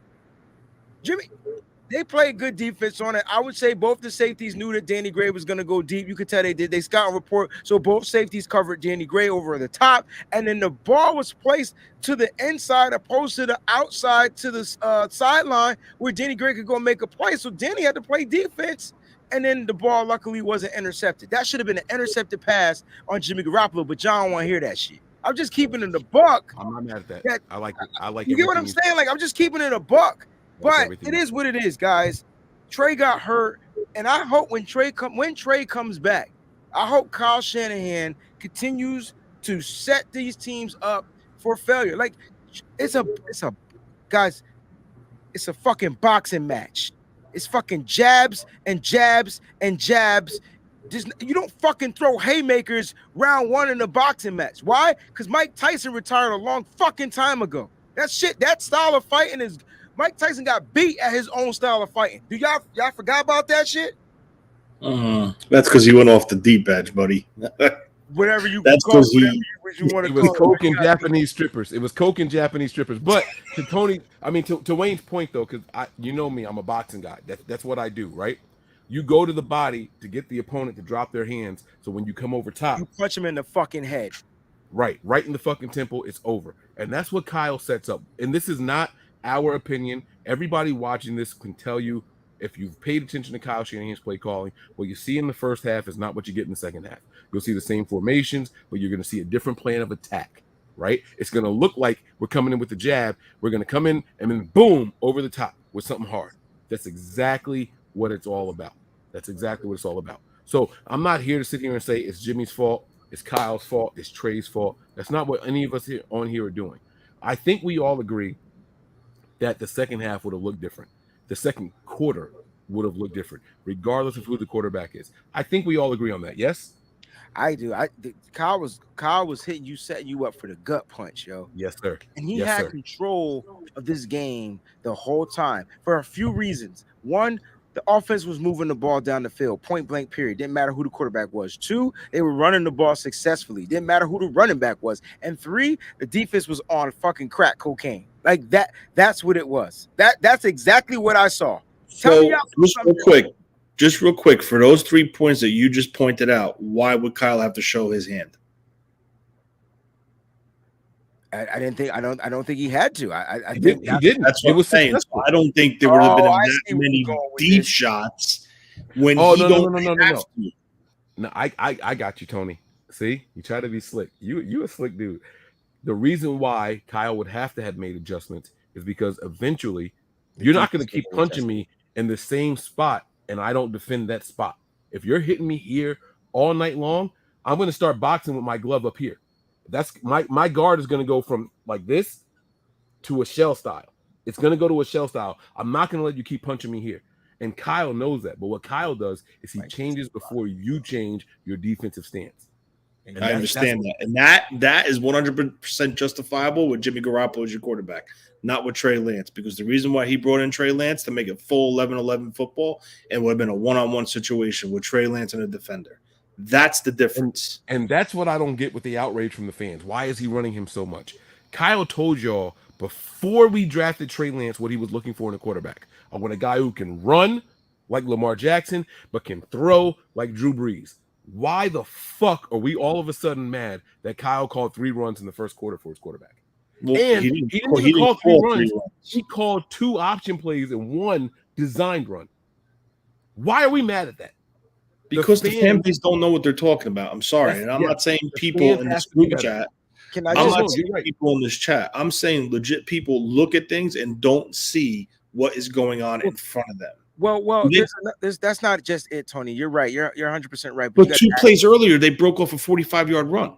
Right, but again, it was off the quarterback option too. I think what fans is they just don't know what the fuck is going on. So a run is a run. You know what I'm saying? They don't know what the run is, right? So if you diagnose the 3 runs, Mike just said it. There was 1 design run, and then there were 2 option plays, right? There were 2 quarterback option plays. Like guys got to factor that in. So let me tell you about the runs, right? Now Trey Lance kept the option run actually with 3 option plays, 1 quarterback design. 1 he handed off to Debo, and Debo told you I wasn't supposed to get that shit. That's why I almost got tackled in the backfield. But since I'm Debo, I'm going to figure out a way to not get tackled. So Debo made a play out of that one. The first play of the game, though, not the first play, but the first run, I was getting on Kyle Shanahan for not calling this type of play. And I'm sorry, Kyle, I owe you an apology. I'll send you a fucking birthday card because I asked for a quarterback draw Do you know the first run, Mike and Tony, was a fucking quarterback draw? Trey Lance was in the shotgun. He faked. He came back. He put the ball up in the air like he was going to throw it. Then he brought it down, tucked it. And people keep saying that he's hesitant and running.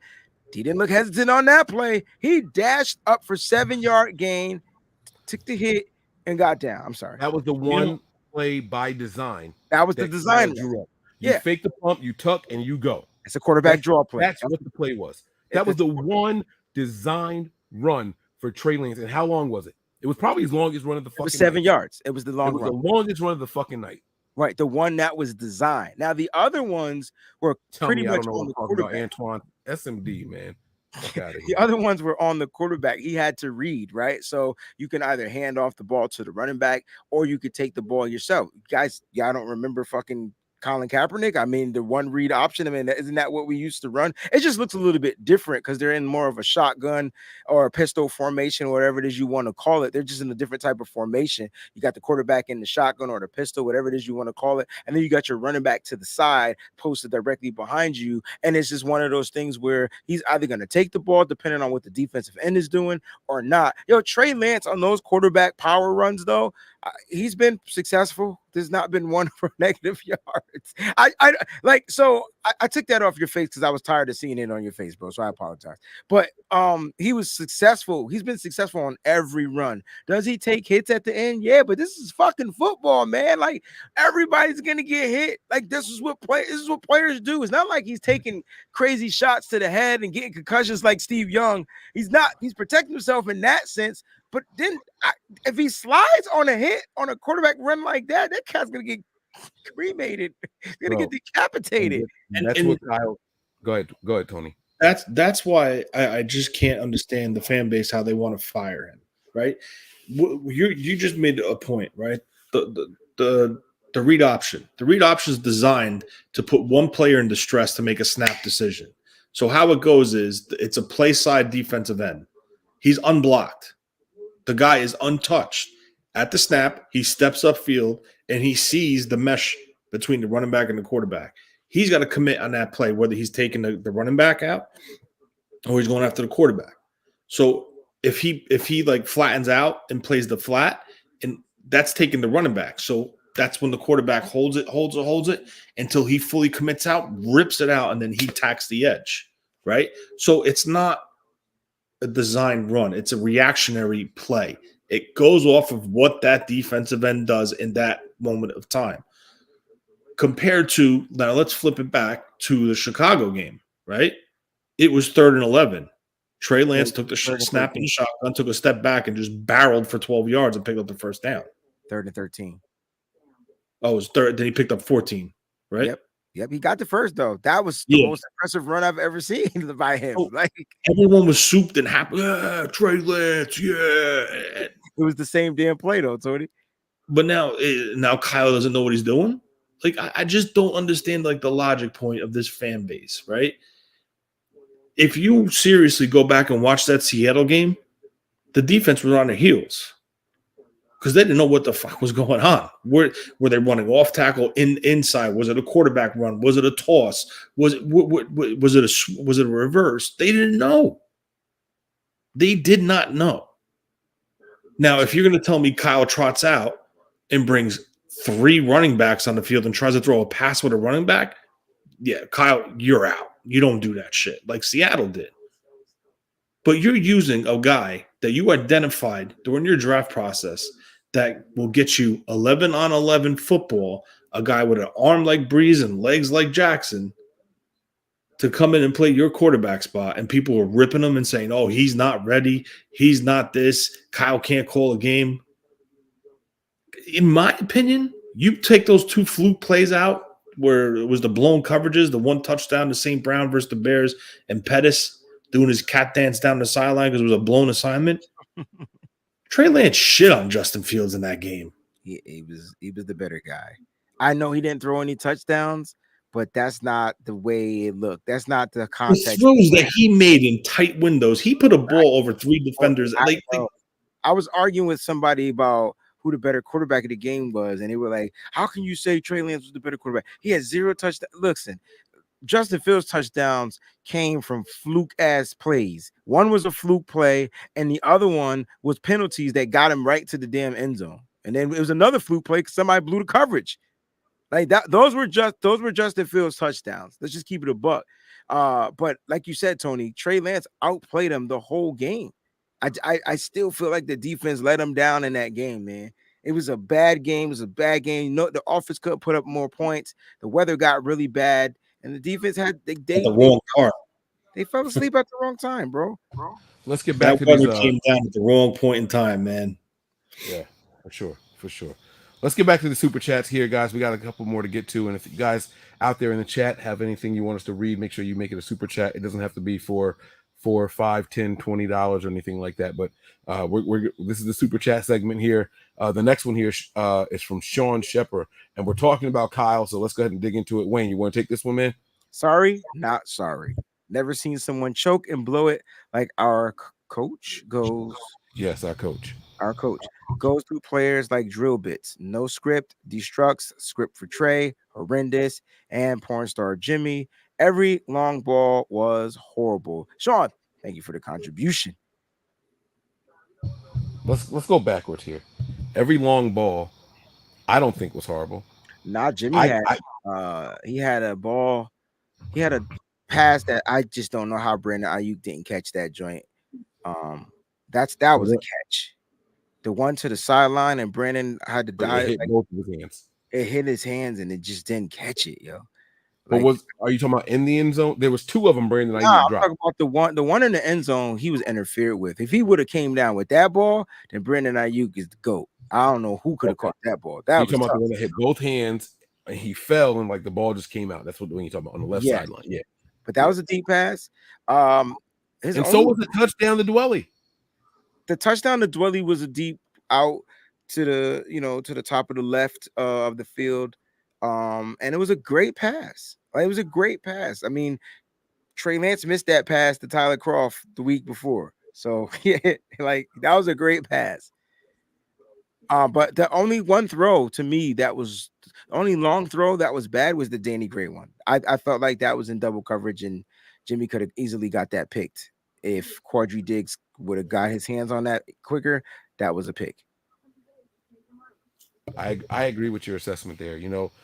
Tony, any thoughts on what we're talking about so far before we move to the rest of Sean's super chat here? No, I mean, you saw a couple ducks come out in that game. One of them was almost picked. I think it was Diggs. I don't know who it was, or Wooten, one of the corners. Someone had got a hand on it. It should have been picked, but they didn't. They dropped it. But I mean, how many of Trey Lance's throws were in danger of being picked off in this game? Well, he only threw 3 times. So none. All right. The throw that he had the pressure in his face, that was just an incomplete pass. Like that was a good pass in the dirt. Like I think that's what it was. Hold on, I got it. I agree with you, man. I thought Trey Lance actually looked. Remember when Trey Lance dropped back? This was a pass to Debo, and he bootlegged, and the guy was just right in his face. Like the moment he faked the handoff and he turned around, it was like a guy in his face. He got it out to Debo, but it was incomplete. Now, he says something here. We're going backwards in this commentary here. It goes through players like drill bits. Is that Kyle's fault?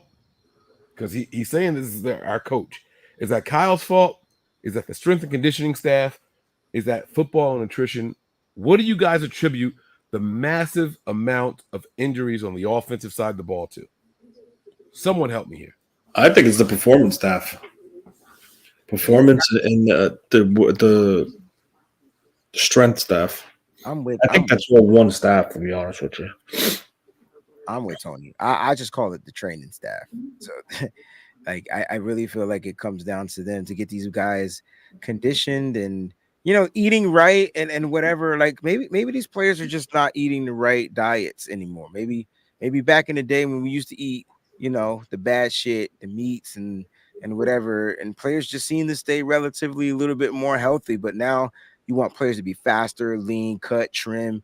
A lot of guys switching up diets, switching up their workouts, different things like that. So it could be a lot that attests to the attrition of the players. You can't blame the coach for players getting injured. Like that's not how it works. They happen to get injured under his tenure, but it ain't the coach's fault.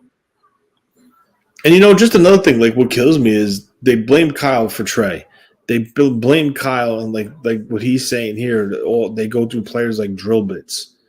It's a high ankle sprain. He twisted his ankle. It happens. Trey Lance, his freaking ankle rolled under. It got caught under his leg. That's how it broke. No one even made contact to his ankle. His leg just got caught. So it's not like he's physically pounding these people into walls. So I don't know why people have this persona that it's Kyle intentionally doing this and he's running his players into the ground. No, he's not. Shit just happens. It's freak accidents that just happen. I would be more inclined to blame soft tissue injuries. If a player's tapping his helmet and Kyle's not letting them come out, this is the symbol for, hey, I'm winded, I'm tired, or I'm cramping, I need to come out, right? If this is happening with the offense and Kyle saying no, forget it, keep running the play, or we want to keep the same personnel on the field, we don't want to substitute because now we have to allow the defense to substitute, I would agree with this. I would agree with Kyle is the one going through players like drill bits, but that's not what's happening on the offensive side of the ball. I don't know when Ty Davis-Price's injury happened on the offensive side of the ball. I don't know when Tyler Kroft's injury happened on the offensive side of the ball. I do know when Trey Lance's injury happened, and I can tell you that he wasn't fatigued. Excuse me. I can tell you that he wasn't fatigued. I can tell you he wasn't winded. I can tell you he wasn't cramping or anything like that. That was a play that Trey Lance decided was the time for him to keep the ball. So it's harder for me to say that it's Kyle going through these players the way that he is. Now, to Sean's point, we can't keep healthy running backs. We can't keep healthy quarterbacks. And I know it didn't happen in this game. We go through a couple wide receivers every year as well. We know about the tight end position and George Kittle and things like that, but it doesn't necessarily mean that it's reflective of, Kyle. So I don't quite know where to place the blame for the injuries on the offensive side of the ball, but these aren't things that guys are just fatigue and then injuries are happening. It's not like there was a game that happened. Who were the two Sunday night teams? The Sunday night game, Eagles and the Vikings, right? That was that's Monday night.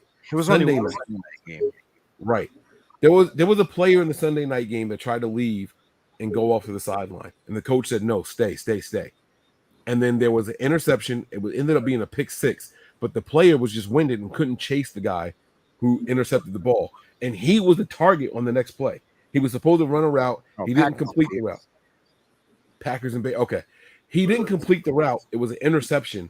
And the guy was just tired. Like, why would you even throw it to me when I'm tapping my helmet to get out? I haven't seen that happen with Kyle. You understand what I'm saying? So I can't really say that Kyle goes through players like drill bits. Now, yes, the offense goes through players like drill bits. I do agree with that part of it, but I can't blame that solely on the coach. I can't. It's not a lot of soft tissue injuries like that happening for that side of the ball, in my opinion. Maybe I'm wrong. I don't have the numbers to back this up or anything like that. What are your guys' thoughts on it? Go away. Like I said, it ain't Kyle's fault. In the discussion, players get injured, they get injured. It has nothing to do with the head coach.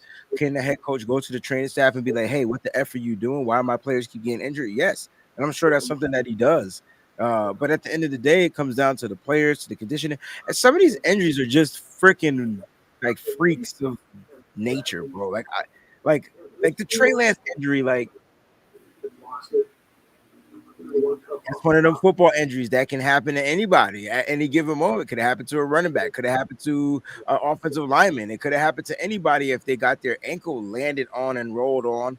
You know what I'm saying? And so remember when Jimmy got his high ankle sprain, it wasn't like his might have been intentional, but like not him getting it, but like a player actually taking it and rolling it and twisting it. Like this wasn't that. This wasn't with intent. This was just yo, I'm going to make the tackle. I'm coming to help you make the tackle. And then bam, weight, gravity, force, boom, injury. So a lot of players do seem to be getting injured other than this 49ers regiment. We do lead the league in injuries. We have been leading the league in injuries for every season Kyle Shanahan has been head coach. It's so funny you say that. Someone's TV is on. I don't know whose TV I can hear right now, but someone's TV's got some audio I can hear.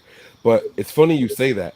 I told you guys I did a Patreon for 40 minutes, and that was one of my main topics right there.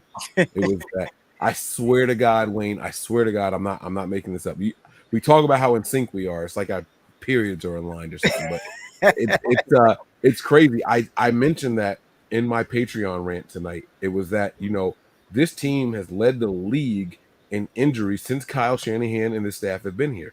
But and it's be... not just them, because they've switched coaching staffs, strength and conditioning staffs. Okay, but this is why I like Sean's comment, because he's making us think outside the box. Could it be because of Kyle? Could it be because of Kyle's style of play calling, Kyle's style of game planning, Kyle's style of like the way he wants his players to play? Could that maybe it's practice? Maybe practice is attributing to it. I don't know. It's possible. Like I don't know. Like any of these injuries from all these other teams pile up in the worst way, like you do the 49ers. Now, I'm not saying other teams don't get players injured. Damn, it's like the 49ers every season. We're dealing with this is our 6th season that we've been dealing with this. 6th. And it's always a detrimental player to the team, right? It's not a depth player. No disrespect, not hating on our depth. I'm just saying it's always one of those players that you just need, you're the starter. He part of the all 22. And it's funny because a couple of times in the game, watching it live, I felt like Bosa needed to go to the sideline, and that motherfucker would not go out, bro. Bosa is like he's a different type of animal. Like I kept saying, like, yo, Bosa needs to chill. He's winded. He's moving from the right side to the left side to the right side. He's going back and forth. He's doing 2 plays on one side, 1 play on the other side. He never played all 3 in any series like on the same side. Bosa was moving back and forth like a freaking madman. And I'm like, please, can we give him a break? He's getting double teamed. He's getting triple teamed. They were triple teaming Nick Bosa and giving everybody else one-on-ones. Like, I'm like, how is this sustainable? Nick Bosa can't keep going through this. And that man, he's a freaking machine. Now, again, that's the defense. That's not Kyle Shanahan. That's not the offense side of the ball. But that was the only player I saw where I felt that he needed a break. And Bosa wasn't tapping helmets. He wasn't saying, hey, I need to come out. Bosa was just, all right, next play, here we go. He's just like it's something about them Bosa dudes. They are wired different. But, Tony, what are your thoughts on this, man? Never seen someone choke and blow it like our coach go through players like drill bits. You could take both comments there. Is Kyle a choke artist? And I got to be honest with you. I'm done talking about it. Huh? I'm done talking about it. I have nothing further to say about it. I'm just done talking about it because it's ridiculous. It absolutely is ridiculous. All right. No one has mentioned this. They got 12 fucking penalties versus the Bears. They got 1 this game. 1. No one is saying that. They dominate. They dominate Seattle at home for the first time in years. No one's saying that. Those were all coaching. Granted, Seattle's not the team they were. 100%. I'll give you that. But they beat Denver. They're coming in high. They were on a roll. They had momentum. They had confidence. And the 49ers just put the kibosh to them. Okay? After losing their starting quarterback. They shut them down defensively. No offensive touchdowns. I think they crossed the 50 twice. Okay? And you want to talk about coaching and balanced? How about these numbers for you? 184 passing, 189 rushing. You're not going to have a much more balanced attack than that. You're not. And you can call me a Shanahan homer. I don't give a shit. What this guy does, there's reasoning behind it. Is he perfect? No, he's not. I'll be the first to tell you he's not perfect. But to sit here and constantly put on him, oh, he's this. He got this one hurt. He's killing these guys. He's doing this. He's doing that. He sucks. He can't call a good game. Bro, The stats don't lie. The stats don't lie. 189 rushing and 184 passing. You're not going to get more balanced than that. 1 penalty from 12. Come on. I'm tired of the Kyle bashing. I talked about it. Everyone has their opinions. I understand that. You could talk your shit. That's fine. But we've been on this show for 2 hours, and it's been nothing but blaming Kyle. In the chat. Not here. In the chat. Yeah.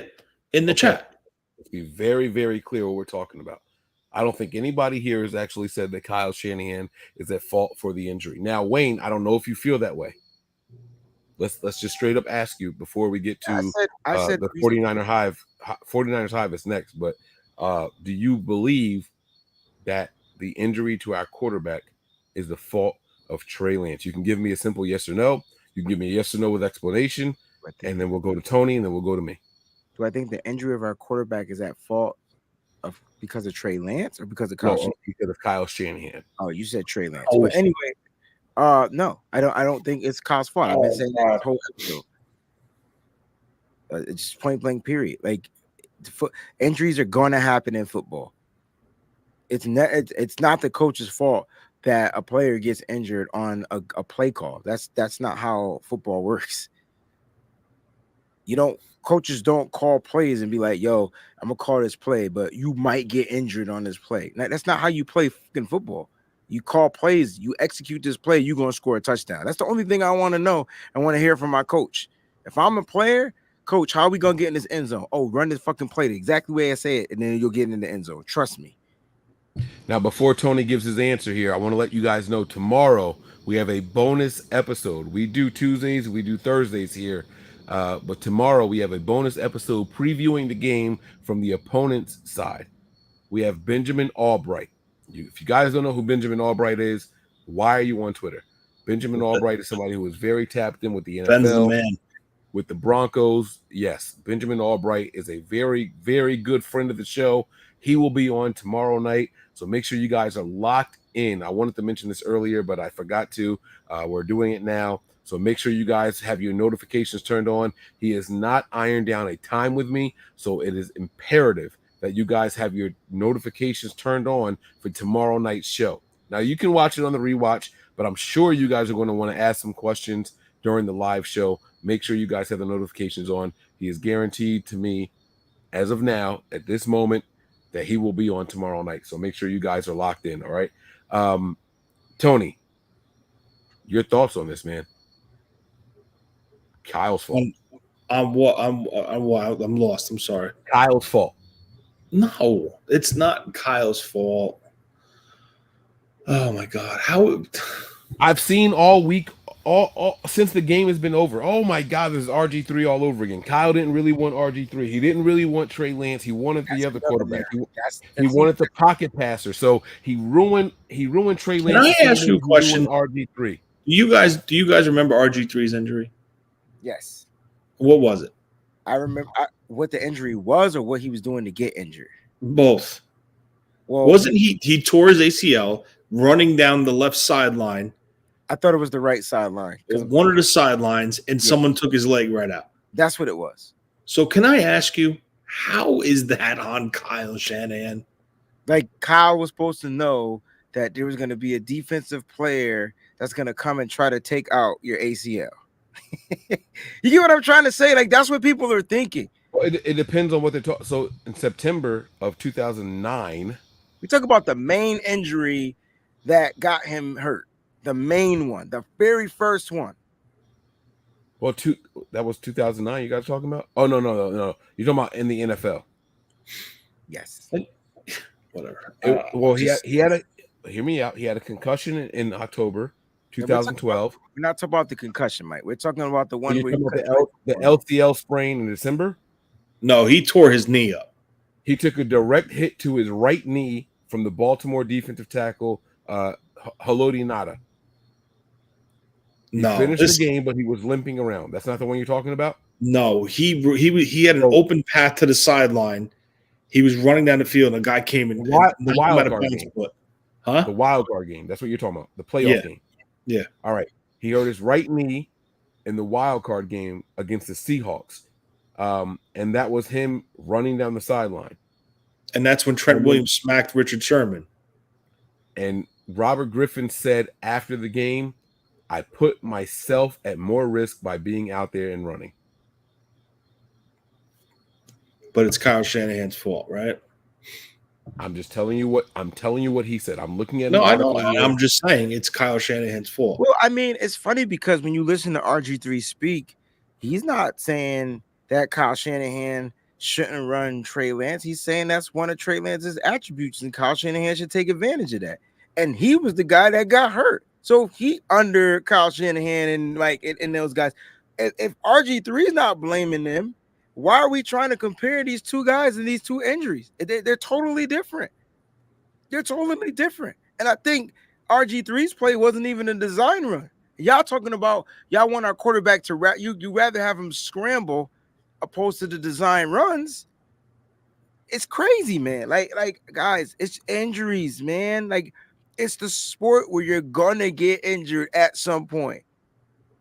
How many times we watch Jeff Wilson Jr. got injured getting out of a chair? Shit happens. It's funny you mentioned Jeff Wilson Jr. That Kyle Shanahan's fault though? Was that Jeff Wilson Jr.'s fault for sitting in the chair? Like not a lot of people realize this, but Jeff Wilson Jr. was a receiver at North Texas. Oh, he's got good hands. Pause. That's why I said he's the best receiving back on the team, but we don't use him that way. But go ahead, Tony. But what I'm trying to translate that statement to is you're asking this guy to be an every down back due to injuries now? He's a former slot receiver. Like, if you look at Jeff Wilson's stature, he looks more of a receiver than he does a running back. So that's why, in my opinion, I can't see him going as the full cowbell carrying of the offense, which I don't have a problem with. I mean, listen, let him run, go with the hot hand, but you better have someone coming in and taking the load off of him. So, it's all this.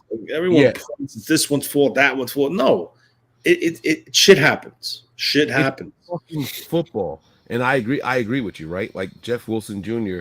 makes you think, like, should he be the bell cow, right? But until he can't handle it, he can handle it. I haven't seen a game where Jeff Wilson Jr. just flat out gets injured from overuse. I haven't seen it yet. His injuries don't happen on the playing field. His significant injuries happen in the fucking locker room. Mm-hmm. If you want to blame somebody, blame Stanley for the fucking fold-up chair. That's the brand of the chair that he was sitting in. It was Stanley. Blame Stanley for the fold-up chair that messed him up for the season. You know what I'm saying? Like, I understand what Wayne is saying. I understand what Tony is saying. It's not that.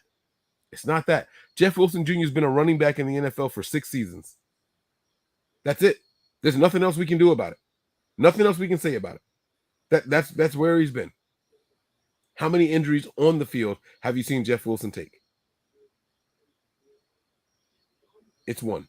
That's it. Let's get to a couple more super chats here. Wayne, I know you got to jump out soon, so I apologize if you got to leave in the middle of this one here. But can you at least read this one for us from our guy, Zach at 49ers Hive? I believe this is Zach. It might be Matt. I don't know. Maybe Anthony, but let me know. Read this one here, and let's break this down. All right. Shout out to 49ers Hive. Thank you for the contribution. Do season expectations change now that we aren't granting a developmental period for Trey?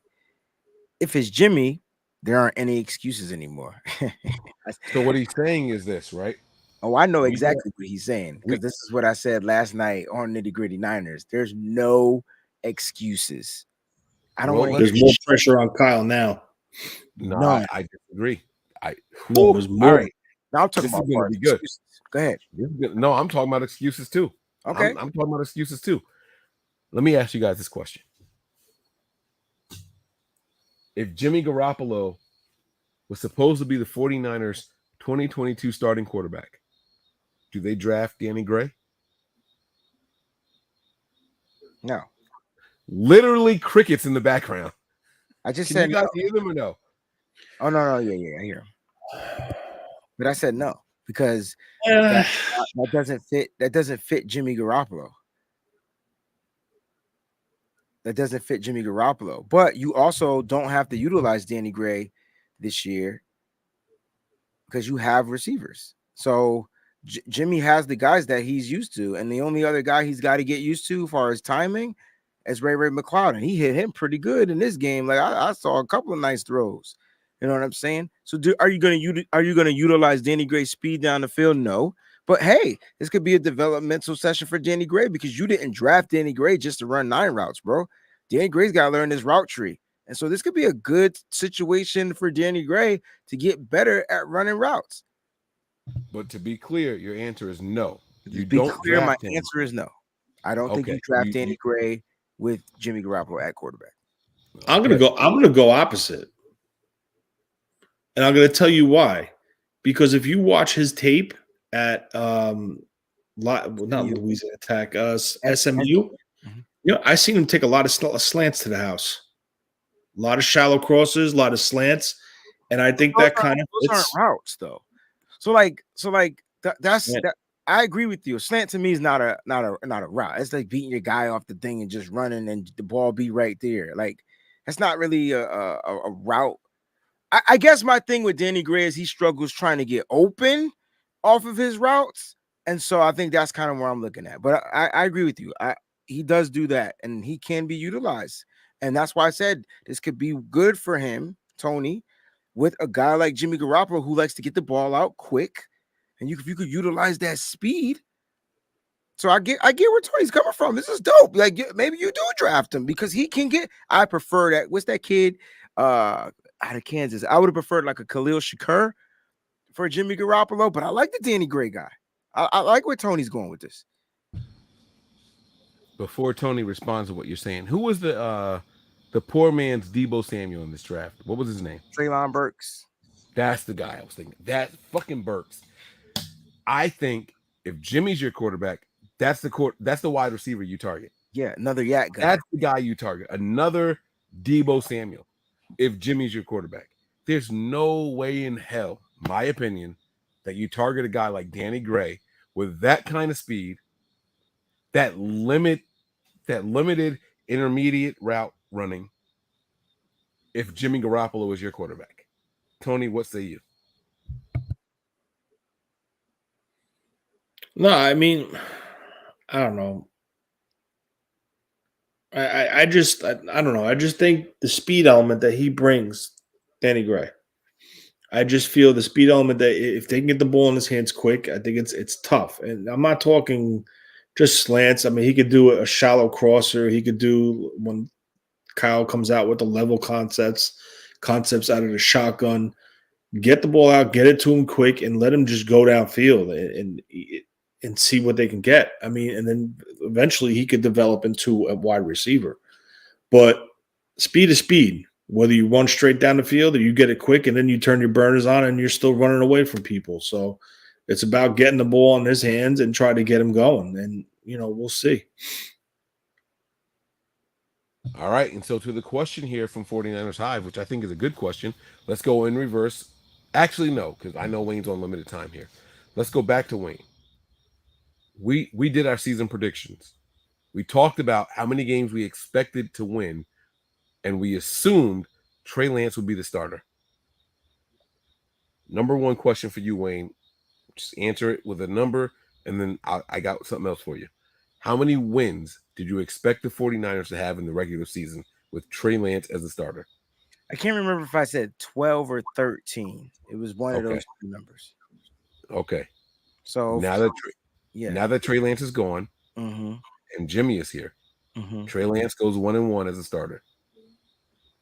How does that change your season prediction for the 49ers? Trey Lance goes 0-1 as a starter. Jimmy Garoppolo wins this game. No, well, Trey Lance started, so it's going to go as a start. It's going to go as a win in the win column for him. Okay. All right. So Trey Lance is 1-1. So you're saying, how do I feel with Jimmy now being the quarterback? I still think we win 12 or 13 games. So it doesn't change for you. It doesn't change for me. Interesting. All right, Tony, what do you say? I say 11-6. Either way. So it doesn't change for you either. I think if anything, it puts more pressure on Kyle now because Jimmy got them to. Well, Jimmy was on the team that got to the NFC Championship game last year. We all know Jimmy didn't do shit, but Jimmy was on the team. The defense is better so far than it was last year, and I just feel Kyle's got to get back to that because he did it with him last year. Now he's got a better defensive line, a better defensive unit. I think there's more pressure on Kyle now than there was with Trey Lance, to be honest with you. I agree with Tony as far as his perspective when it comes to why. Look, I really thought that the defense can carry this team the majority of the season. I kept saying we had a top 2 defense. I'm not going to change that shit. I think it's number 1 or number 2. It's one of the two, right? And that's what I've been predicating my prediction based off of this defense. Now the defense is going to get better because they're going to get healthier players coming back, healthier starting level players to come back to the defense. So I'm only going to think that the defense is going to continue to ride this hot wave as long as they stay healthy. Now, as far as the quarterback, I felt like Trey Lance had the ability to help this team win these games. And I think that it's no different with Jimmy Garoppolo. Like whatever quarterback you had plugged in here was going to be able to win and ride or predicated off what the defense was going to do. They're going to keep the games close. They're going to give you opportunities. Now the offense got to go out there and capitalize off them. We didn't get a chance to watch Trey Lance capitalize on offense, but we watched Jimmy Garoppolo just capitalize on offense. So I think that's what the plan was. I think can't remember if I had 11. It was between 11 to 13. I don't think I picked 13. I might have picked 11-6 like Tony. I can't remember. Either way, I think it's the same. All right. My expectations change. Not in the regular season, though. It's only in the postseason. Okay. Well, I think that you. No. I know. And I got to change it up just to keep the show going. You know what I'm saying? I thought the Niners were a 12-win team, 11-12-win team with Trey Lance, right? 13 tops. But that's not really where it counts, right?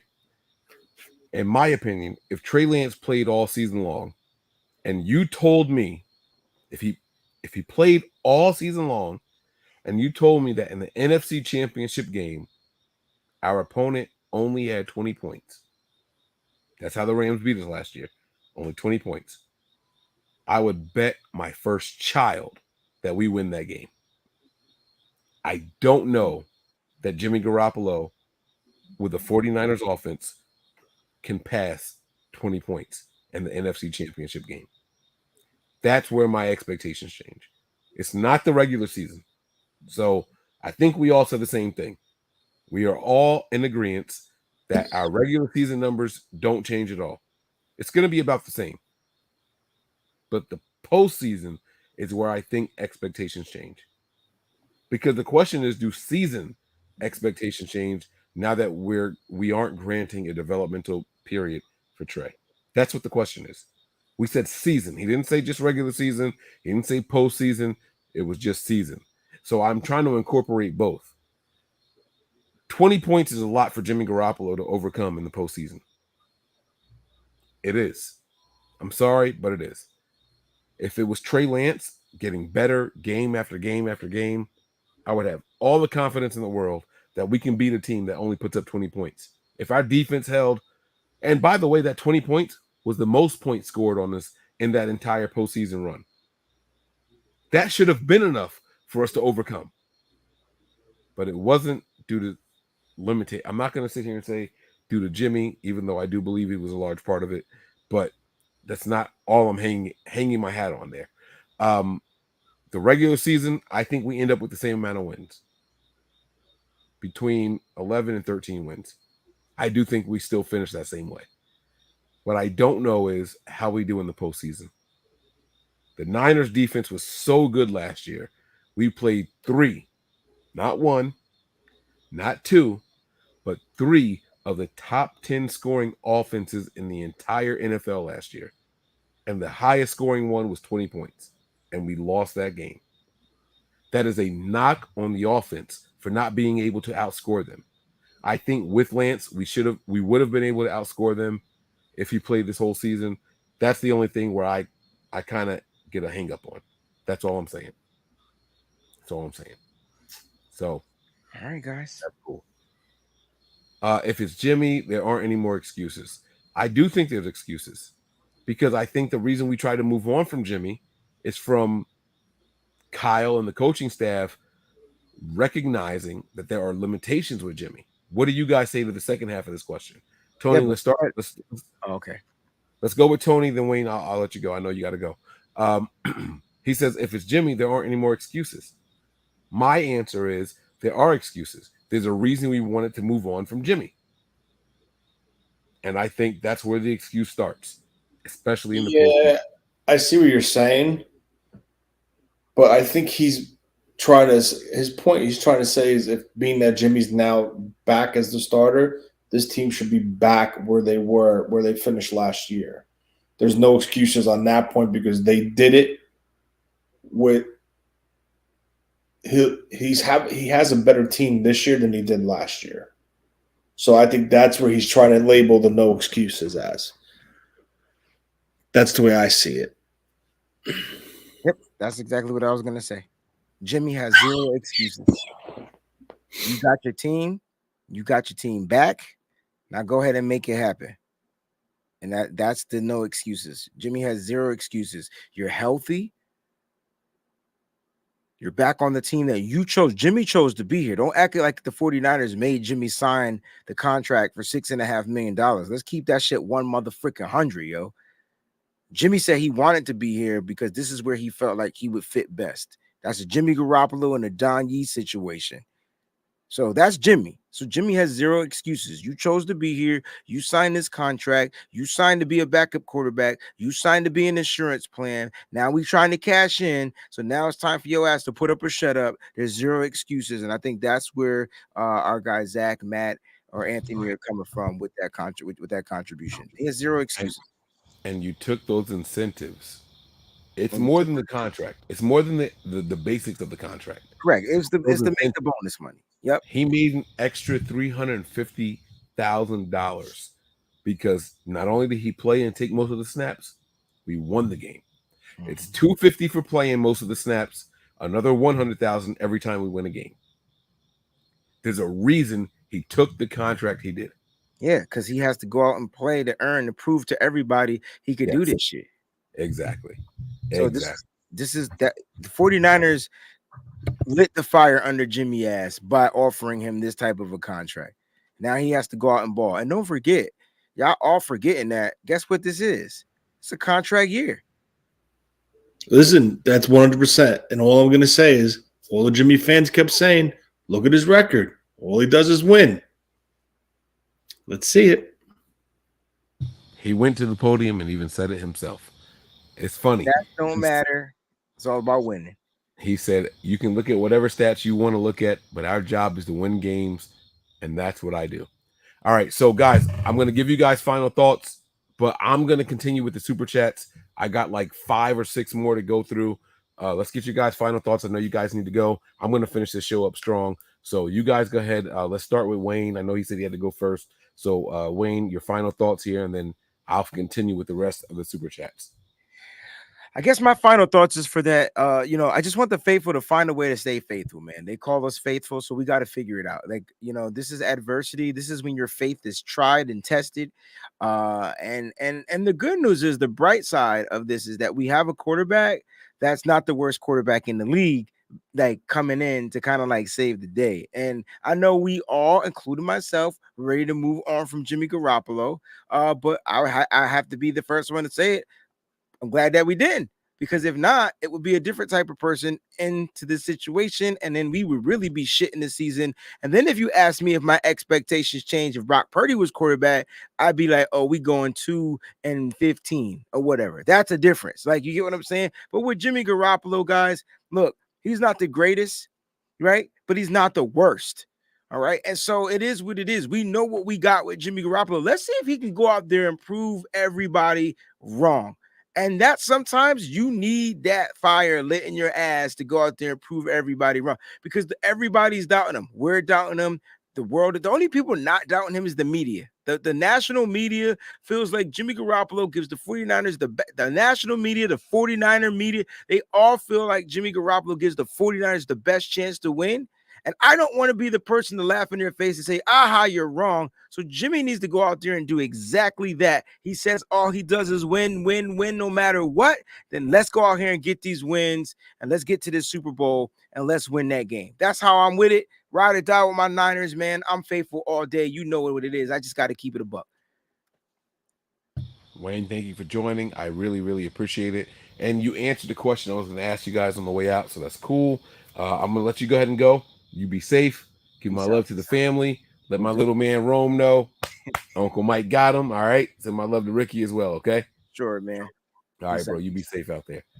All right. We're going to go with Tony here now. And Tony, you're up, bro.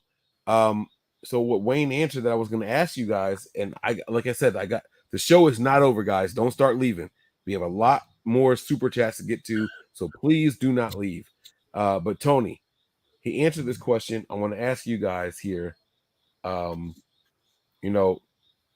Garoppolo is the quarterback now. This is what we're facing here. Are you happy now that the Niners kept Jimmy? When you're talking about the franchise, you're talking about what's going to happen throughout the season. Are you now happy? Because I know how you felt. It's well documented. You said, I don't want Lance looking over his shoulder. If this is Lance's team, move on from Jimmy. Cut him if you have to, right? You weren't completely on board with the re-signing and restructure of the contract here. Now that we know what's happened, are you at least now happy that we kept Jimmy Garoppolo? And there's no right or wrong answer. I'm happy they kept him over Sudfeld as the backup. Yes. All right. Okay. And give us your final thoughts, bro. Listen, basically what it comes down to is the 2022 season has been a shit one so far. Injuries, the whole situation with Jimmy with his surgery, trying to trade him. There's no, they had an offer on the table. Then there's no offers on the table. Then they're going to cut him. Then Seattle wants him. He's still here. Again, I'm happy he's here instead of Sudfeld. Okay, but now here's the flip. Here's the flip side of it. Now there's expectations that he's here. He was a part of his team that went to the NFC Championship game last year. So now there's pressure on Kyle to get them back to that point. Some positives. Contract year. He's trying to get everything that they did with this guy blew up in their face, right? They freaking agreed to a no franchise tag. So even if he has a phenomenal year, they can't tag him and trade him. So they literally screwed this whole thing up. But he's here.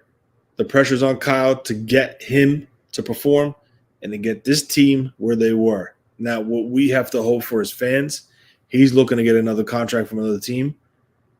Maybe he goes all out. Maybe he throws the ball over the field. Maybe he plays with no fear. And maybe he does it. We don't know. I'm not going to put my hopes in the basket, but it's just something that could align to our favors because he does want to get paid with another big contract. The slander versus Kyle, in my opinion, I just can't see it. And I look at every way. I look at it as a 49er fan. I look at it as a football guy, and I look at it as just an outsider. Sometimes I take myself off 49er mode and I just watch it. And the creativity in his offense and how he designs things and how his theories are. Is he perfect? No, he's not perfect. I know everyone's in here saying, oh, well, he blew the Super Bowl. Well, that's an argument that we could have. It's not 100% on him, but we could talk about that another time. But Kyle has to get this team to the playoffs because he proved he did it last year. This team's better this year. They have more weapons on offense.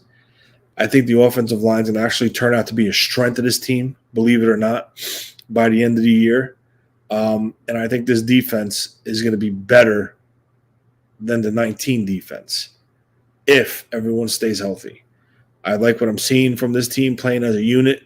They corrected the stupid penalties, the late hits, and all that shit. One penalty last week, you know, it's all positive. Like, let this guy do what he does. Stop putting the target on his back and stop blaming him for every little thing. Right? Trey Lance, everyone kept saying, why do you run up the middle, design runs? Well, what happens if Kyle ran a bootleg, a naked bootleg, action to the left, roll him to the right, and he's running for the pylon, and then, like, you know, he just pushes off and he blows his ACL. Is that Kyle's fault? Well, he ran him. Well, he ran a naked bootleg. So take it back to the whole draft process. He wanted to play 11-on-11 football. Trey Lance gives you the opportunity to play 11-on-11 football. So why are we shocked that it's this way? And to be clear, there was only 2 guys in this entire draft that gave you that option. Yes. That we got Trey Lance. It was Fields or Lance. And the Niners chose to go with the more cerebral guy in Lance. 100%. They chose to go with the guy who is the workaholic, the guy who is addicted to studying. And who's more prepared in a pro-style offense. Exactly. I just wanted to put that in there. I think the slander as far as that has to stop. If the Niners do make it to the Super Bowl and win it, it's not going to be because of Jimmy Garoppolo. It's going to be because this team as a 53. And it's going to be the offense as all 11. And it's going to be the defense as all 11. It's going to be all 22 starters. It's going to be all 25 starters that get this team to the Super Bowl win. And it's going to be Kyle Shanahan. Now, just one thing, and I'm going to take it back far. Bill Walsh, under Paul Brown, when he invented the West Coast offense and put his touches to it, he used the short passing game to take away the run game, right? So you always see the 2 backs come out of the backfield to the flats and then the slants underneath. So you would have a high-low in-out read. So these are ways that Kyle's tinkering to his system, right? Bill Walsh created that short passing game to help take away from the lack of run game, all right? But another thing is, Bill Walsh also drafted 2 fullbacks that could catch the ball. So he had to involve a passing game to take away from the run game. Roger Craig was a fullback in Nebraska, as well as Tom Rathman. I think they were a year apart or something. So that's one part of it. And now let's transition to Kyle. So what is he doing? He has a quarterback that can run the ball. So he has a read option play, where he puts stress on one player to make a decision who's going to carry the ball. And if the defensive end who's not blocked crashes down on the running back, he takes it and runs. If he broke it for 75 yards and a touchdown, no one will be saying anything. But he didn't. He got hurt.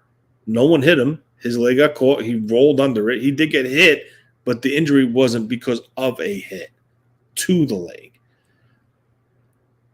So I understand people are pissed. But this is Kyle's way of getting Trey active and getting him acclimated and developing him on the field with live bullets coming at him. He's running the ball, right? Kyle said it. He wants to run the ball every play. Why? Because his offense is based off the run game, which sets up the play action pass. And then you dial in your deep shots. So I don't understand why people are so shocked about this.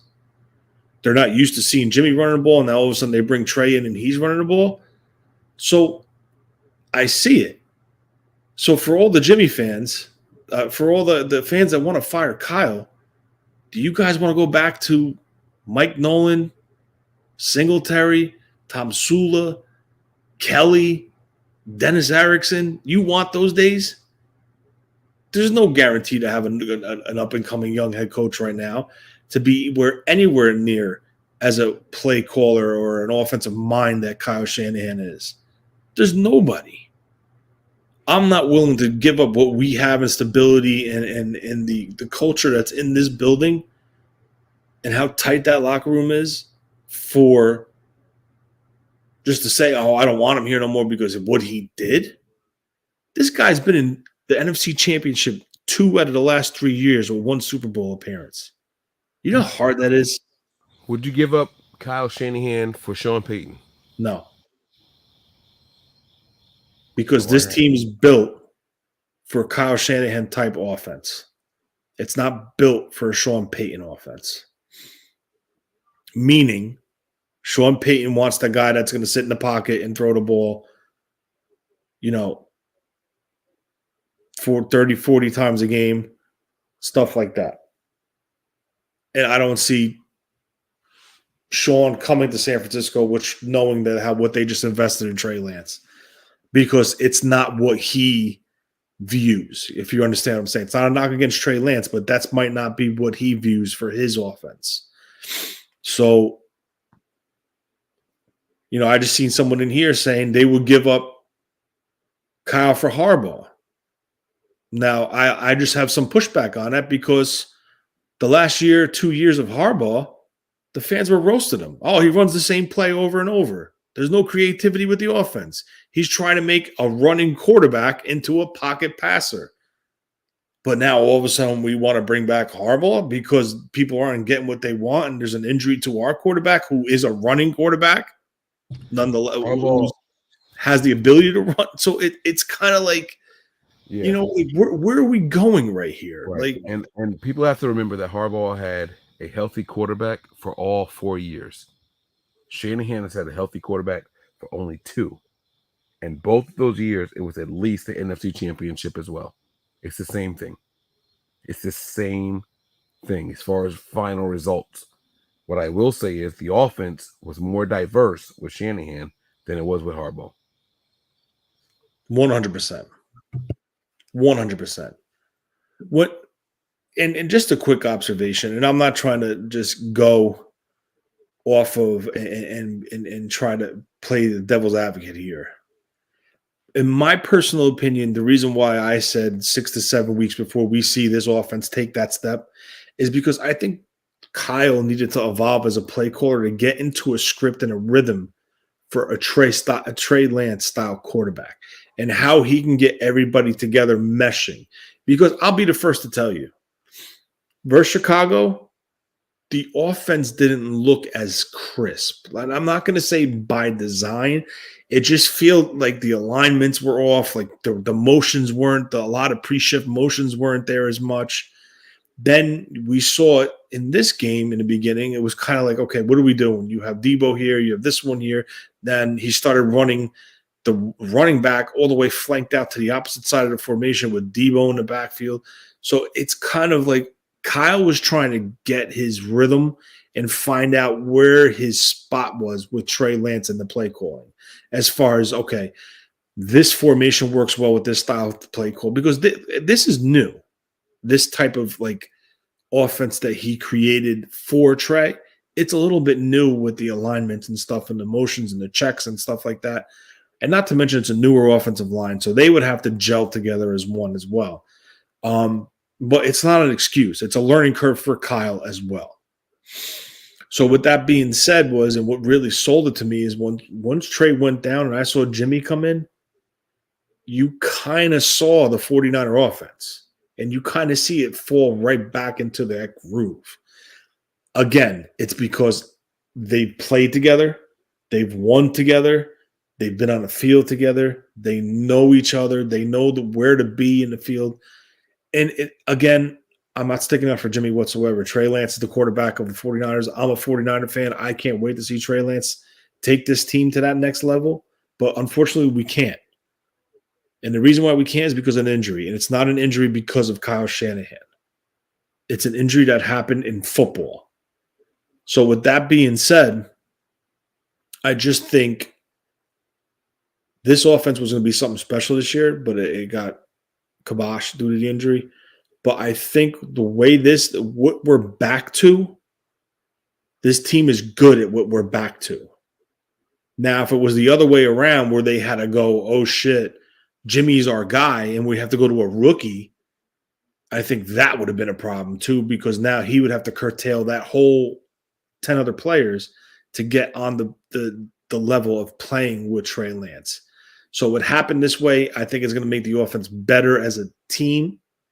And I think they're going to play as far as Jimmy could take them offensively. But I do think this team will make a push, and I do think there's pressure on Kyle to get this team to make a push. because of how good this defense is and where they were last year. They were, 8 minutes away from going to the NFC Championship game. 8-10 minutes? It is what it is, right? The injury happened. We have to roll with Jimmy. There could be a possibility Jimmy gets hurt. You mean the Super Bowl? We were already in the NFC Championship, but you mean the Super Bowl? No, I mean, no, last year. I'm saying getting back to where we were last year to get to the Super Bowl. Yeah. Oh, okay. The NFC Championship game. So, it is what it is. We just have to sit and watch it, man. And again, I'm not a Jimmy Garoppolo fan. I'm not a Trey Lance. I am a Trey Lance fan, but I am not. I'm a 49er fan. That's who I am. That's who Mike is. That's who Nick is. That's who Wayne is. That's what we are. We are 49er fans. So we're going to cheer for this team, whether it's Purdy, whether it's Jimmy, whether it's Trey. And if Jimmy gets hurt, he's going to put Purdy out there. And we're going to see what Purdy can do. So it is what it is. But, you have to adjust. For sure. I, for one, hopes and believe that Trey Lance will be back this regular season. I'm not going to put words in anybody else's mouth. I want to see the development of Trey Lance. I saw major adjustments from the Bears game to just the first quarter with Trey Lance and this game. It was not the same offense. It was not the same game plan, not the same scheme. I really, really liked what I saw from this team. The difference in the two games was phenomenal. Tony, you don't have to leave right now. You can leave whenever you want. I'm going to continue with the super chats. You can stay. You can go. Whenever you decide to drop out, you just go ahead and drop out. But thank you for jumping in. Thank you, Breezy, for jumping in. I appreciate you guys. I hope you guys feel better. I hope you guys get some rest. And salute and respect, love, and appreciation to you guys and your families. All right? The significant others and the children. I appreciate you guys. I'm going to bed. All right, guys, I got a lot more super chats to get to here, so thank you all for sticking with me so far. This next one here is from Tanya. She says, "What up, Mike?" Boom. She says, "What up, family? Mike, it was awesome to finally meet you. Tanya, you waited all night for the super chat to be shown on screen. I want to thank you for your patience. Yes, it was a blast meeting you, however brief it was. Hopefully next time I'm out there, 49ers versus the Buccaneers is the next time I'm out there. Hopefully we can spend some more time together. Maybe we can get together on the day before the game. We can chill out pre-game, whatever it is. We can kick it. You guys, Tanya Seau, phenomenal human being, 100%. Great person, even better soul, like just the spirit of this person. When you walk into a circle, you can just feel certain people's auras, and hers is A+. It's all the way at the top. I absolutely loved it. I truly and sincerely enjoyed it. Tanya, thank you so much for just the couple of seconds that I had to enjoy your presence. I really do appreciate it, and I'm looking forward to the next time. She was phenomenal. I met a lot of good people out there. I saw a lot of good people out there. You guys were fantastic. So I want to thank you for that, Tanya, so much. Jaguayo is the next super chat comment here. He says, team must stay disciplined and we will be okay. And by team, I'm going to say the defense. The defense absolutely has to stay disciplined. The offense is going to be up and down, which sucks, right? Because this is a Kyle Shanahan-led team. If you think Kyle Shanahan, you think offensive guru, you think offensive genius, that's run game, that's pass game, that is scripting calls, that is off-script plays and things like that. Kyle Shanahan is the genius that you want your team to be run by. But if the defense stays disciplined, if the defense does their jobs, Kyle Shanahan can win 90% of his games. That's really what it comes down to. So it's really important that we have a good defensive coordinator. Jaguayo, thank you so much for the super chat. I really, really appreciate it. Hopefully, the Niners don't let us down. I think we're still a playoff team. And not only are we a playoff team, there is not a team in the entire NFC that I fear. You think of the best teams in the NFC. Once we make it to the big dance, I don't care if it's Cowboys, Packers, Buccaneers. I'm not afraid of any of those fucking teams. I think the Niners have a really, really, really good shot at beating those guys when the game is on the line. So that's why I like this one here. Stay disciplined, and we got this. We got this, all right? Raphael, he is the next super chat. He says, over under Purdy starting 2 games. Great question here. If I had to put money on it, Jimmy Garoppolo is going to get injured. He's going to miss at least 1 game. It's going to depend on the injury with how many he ends up missing. 2 games for Jimmy Garoppolo, but is Trey Lance back by the time Garoppolo is injured? That's the question. I am on the bandwagon that Trey Lance comes back before the end of the season. So in order for Purdy to get injured and play 2 games, it's got to be week 8 or before. This is tough, man. I'm going to go with the under. I think Purdy only starts 1 game, but I think he will be the backup for 2, the number 1 backup for 2. Take it for what it's worth. So we'll see what happens. I'm going to go with the under here. All right. If Purdy has to start 2 games or more, we're in a lot more trouble than we want us to be. All right. Thanks for the super chat. Scott Hill is the next person up. He says, hey, guys, great stuff. Have you guys talked about Huff and Gibson? Listen, man, I have this graphic here from PFF, and I don't know if we actually discussed it or not, but I will break it down for you right now. Boom. David Lombardi tweeted out, PFF's 5 top graded safeties in the NFL to start the 2022 season. Number 1, Minkah Fitzpatrick, first-round pick. Talanoa Hufanga, 49ers, not a first-round pick. Mike Edwards, not a 49ers pick. Jamal Adams, not a 49ers pick. Tayshaun Gibson Sr., 49ers. Guys, this team is playing so freaking well. All right. Both of these guys, well, I won't say both of these guys are backups. I think we expected Talanoa Hufanga to be the strong safety for the season, and he is playing out of his mind. I have come on the show and I've given Talanoa Hufanga a little bit of shit for the way he is at the podium, the soft-spoken giant and all that stuff, right? We saw it with Troy Polamalu, the soft, calm demeanor and things like that. But Hufanga is the real deal. Let me tell you guys right now, he is the real deal. He's a beast out there. Tipping passes, intercepting passes, forced fumbles, all that. Anything you want your strong safety to do, Talanoa Hufanga does it. I am a believer in Talanoa Hufanga. TH is the man.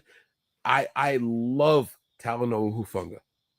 He should absolutely be the guy out there going forward. Look at me. I got a hair out of place. There we go. I love Talanoa Hufanga.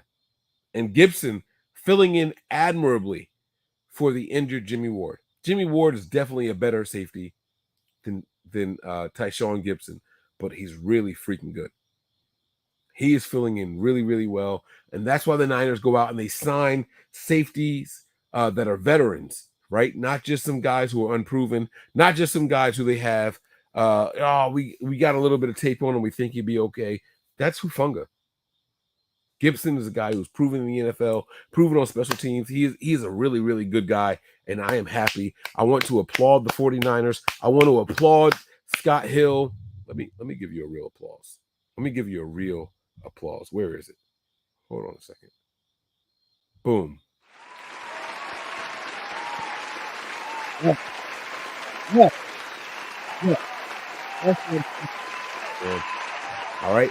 These guys have been playing out of their minds.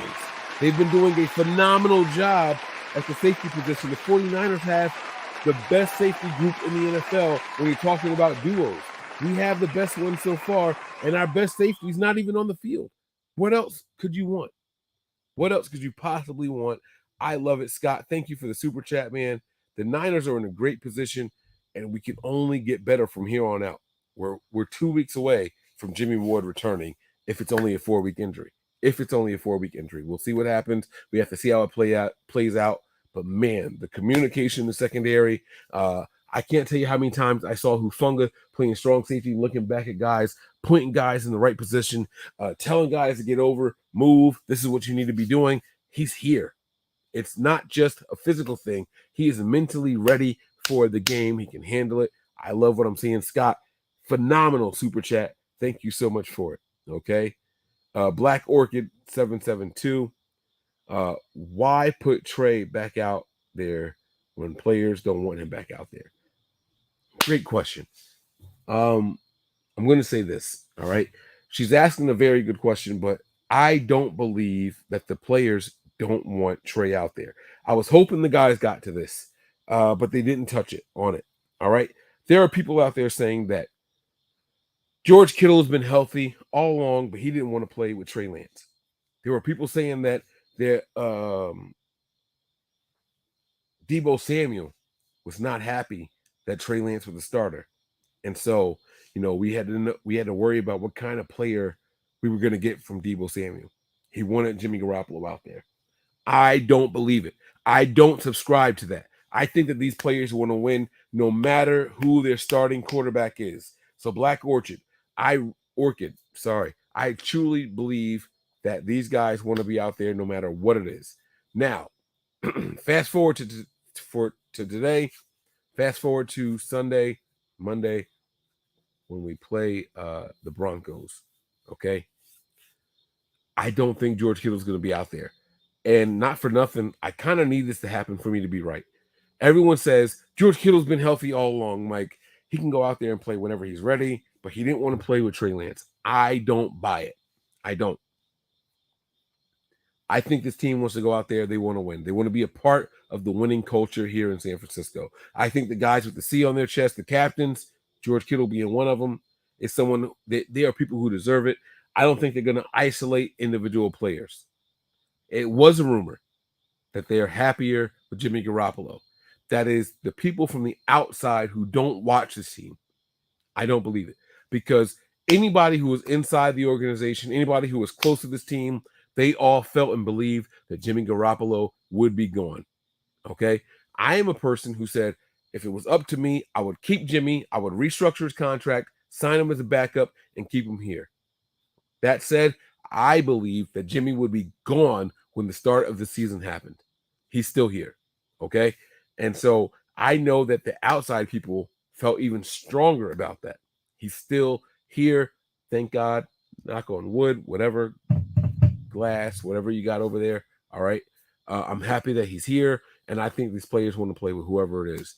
I think the players trust Kyle. I think the players get to build a rapport with the quarterback throughout the offseason. And I think that the players love Trey Lance. They love his work ethic. They love his desire to be the best quarterback on the field in any given situation. I think they respect it. So I don't think they wanted just Jimmy out there. All right. The Super Bowl window is now, but it wasn't contingent on Jimmy Garoppolo. I truly believe that. All right. Jaguar was the next one here. He says Trey's Twitter message shows great attitude. And the only message that I've seen from Trey Lance is I'm healing up. I'm going to be better. The fall down, the knockdown's not going to be as good as the comeback or whatever it is. All the little expression that you could possibly say for a quarterback. And I agree with you, Jaguar. Trey Lance is encouraged. He is motivated. I think he's coming back, not next season, this season. That's how much I believe in this guy. That's how much I believe in this team. I think that Trey Lance is coming back, and there's not a damn thing anybody can do to stop him. All right? We've seen 4 to 6 weeks. We've seen 8 to 12 weeks. Whatever it is, I think he comes back this season. There's 15 games left. There's 16 weeks left. There's the postseason. I think Trey Lance comes back, and Kyle's going to have to make a decision. He's going to have to play Trey Lance when it's all said and done. And I think he's going to do the right thing. I really, really do. Riggs and Murtaugh, I believe you are up next. He says, Jimmy said that he felt free against Seattle. He played free. He played different. A lot of people aren't talking about this, man. Jimmy got outside the hashes. Jimmy got down the field. Jimmy got outside the numbers. Jimmy was throwing the ball all over the place.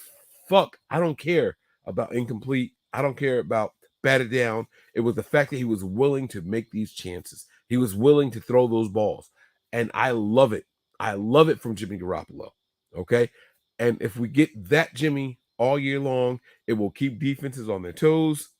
They won't crowd the box as much. We can be much more successful, even than what we were last year. And last year, we made it to the NFC Championship. So if Jimmy can keep this up, we're in good hands. We are in really, really good hands. He says, does Kyle force the middle of the field throws that everyone hates to open the outside run game? Yes. The short answer is yes. Kyle does game plan that way. He will do certain things in the first quarter to open up things later on in the game. We got to be patient, though, guys. All right? We have to be patient. Kyle Shanahan is a well-calculated offensive coordinator. He is a well-calculated head coach. He's going to do what's best for his players. He's going to do what's best for everybody, individually and everybody as a team, as a unit. So he will set some things up. He will do a lot of the stuff in one area of the field in the first half, not just the first quarter, in the first half to set things up later on. Get teams thinking, I'm going to do this, and then later on, boom, hit them with the kibosh and switch it up. So Riggs, I really appreciate your super chat. Thank you so much for it. Airplane mode is next. I don't know how you have reception if you're in airplane mode. He says, and I quote, I mean, Shanahan accountable for anything? Y'all giving him a pass. He's a great play designer, not play caller. We talked about this ad nauseum tonight in tonight's show. Wayne gave his thoughts. Tony gave his thoughts. Our resident GM. I gave my thoughts. I think Shanahan is phenomenal at all the above. Okay? If you want to talk about player management, managing men, maybe I would agree with you. But as far as a play caller, accountability, Shanahan takes it right there on the chin. He doesn't run from it. He doesn't duck from it. Kyle Shanahan is a really, really, really good head coach. Kyle Shanahan is an even better offensive coordinator. We just got to stay patient, guys. We have to stay patient. Look at the score after the first quarter. Look at the score at the end of the game. That's Kyle. Okay? That's all I'm going to say. That's Kyle. Bailey Aust. Thank you for the super chat. They say here, after Trey gets back healthy, someone hire Jordan Palmer and Chris Hess to help Lance with throwing motion.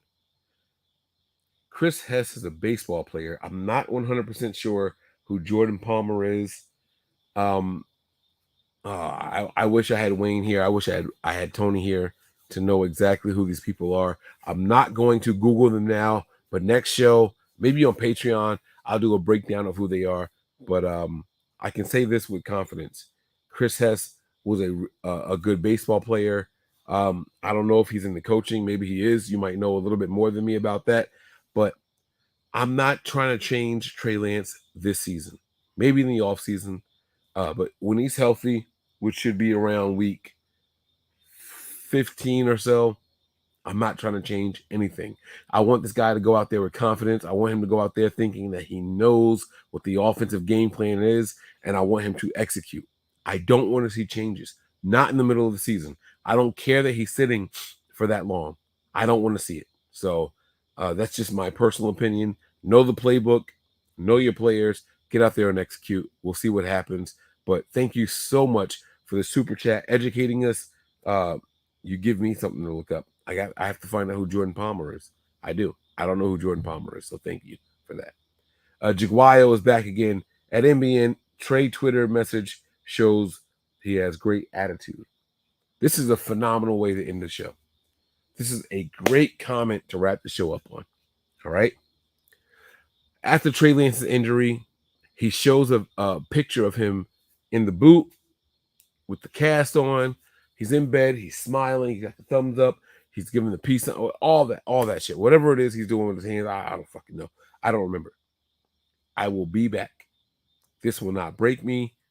I'm paraphrasing, guys. I'm telling you guys what I felt from reading the message. This will not break me. This will not stop me. This will not discourage me. I'm going to be back better than what I was, than what you last saw. That's all you can ask for. That is all you can ask for in a player, to keep that mindset. The mind is 80% of the battle. You get the mind right, the body will follow. You hear people say all the time, you kill the head, you take off the head, the body will die. That is true. It works in reverse. The mind is the most powerful muscle in the entire body. It can dictate what the rest of the muscles in the body does. So I like this from Trey Lance. Jaguar, you are absolutely correct. Trey Lance went out there. He made it very, very clear that he's going to be, focused. He's going to go out there and try to make sure that we bring home a little bit more. It's not just going to be, oh, well, let's see what Jimmy does for us and we're going to go home from there. That's not how he feels. That is not how he feels. I'm going to come back. Not only am I going to come back, I'm going to be better. Not only am I going to be better, I'm going to be mentally prepared as well. What more could you want from a quarterback?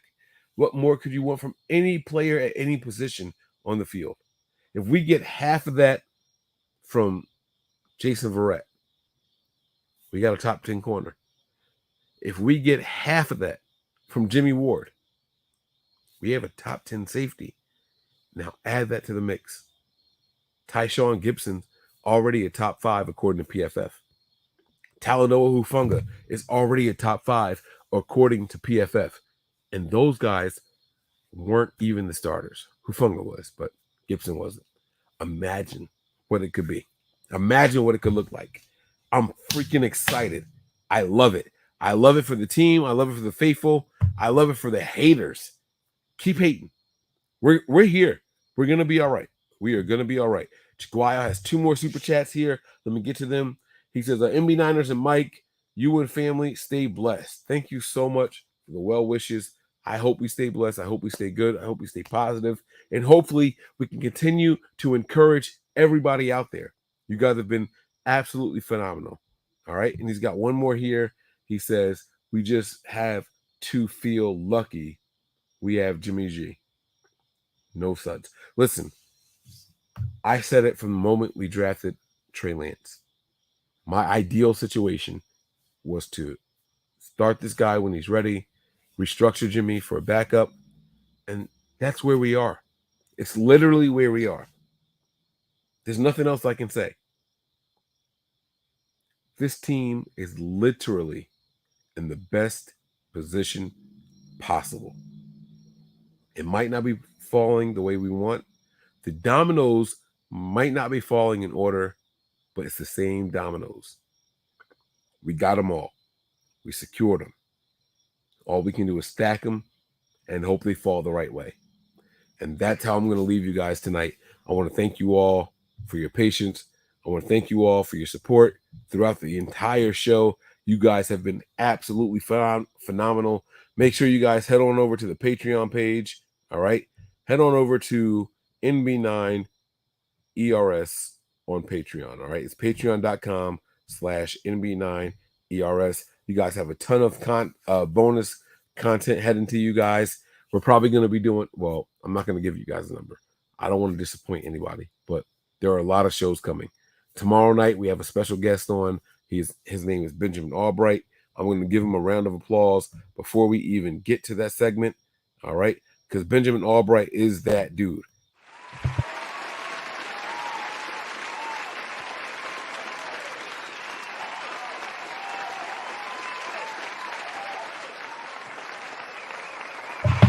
If you don't know who he is, get familiar with him now. Benjamin Albright is that guy. All right. For all the haters out there saying that it's Trey versus Jimmy or Jimmy versus Trey, we have to cut that shit out. I am booing you guys. Right? We are one team.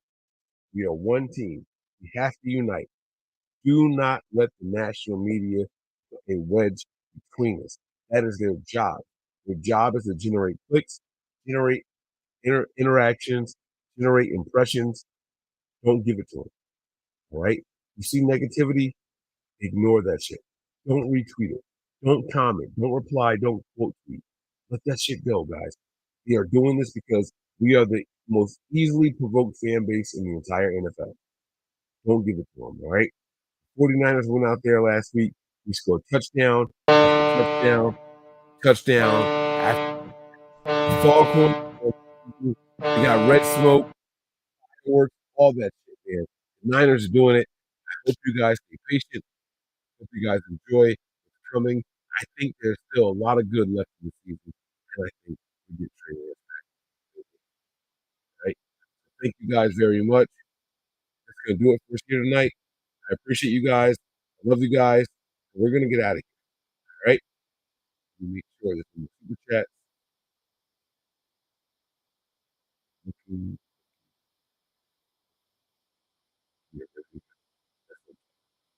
guys so much. All right? That's gonna do it for us here tonight. Prepare for glory. Anticipate pain. Always remain faithful. We're out of here.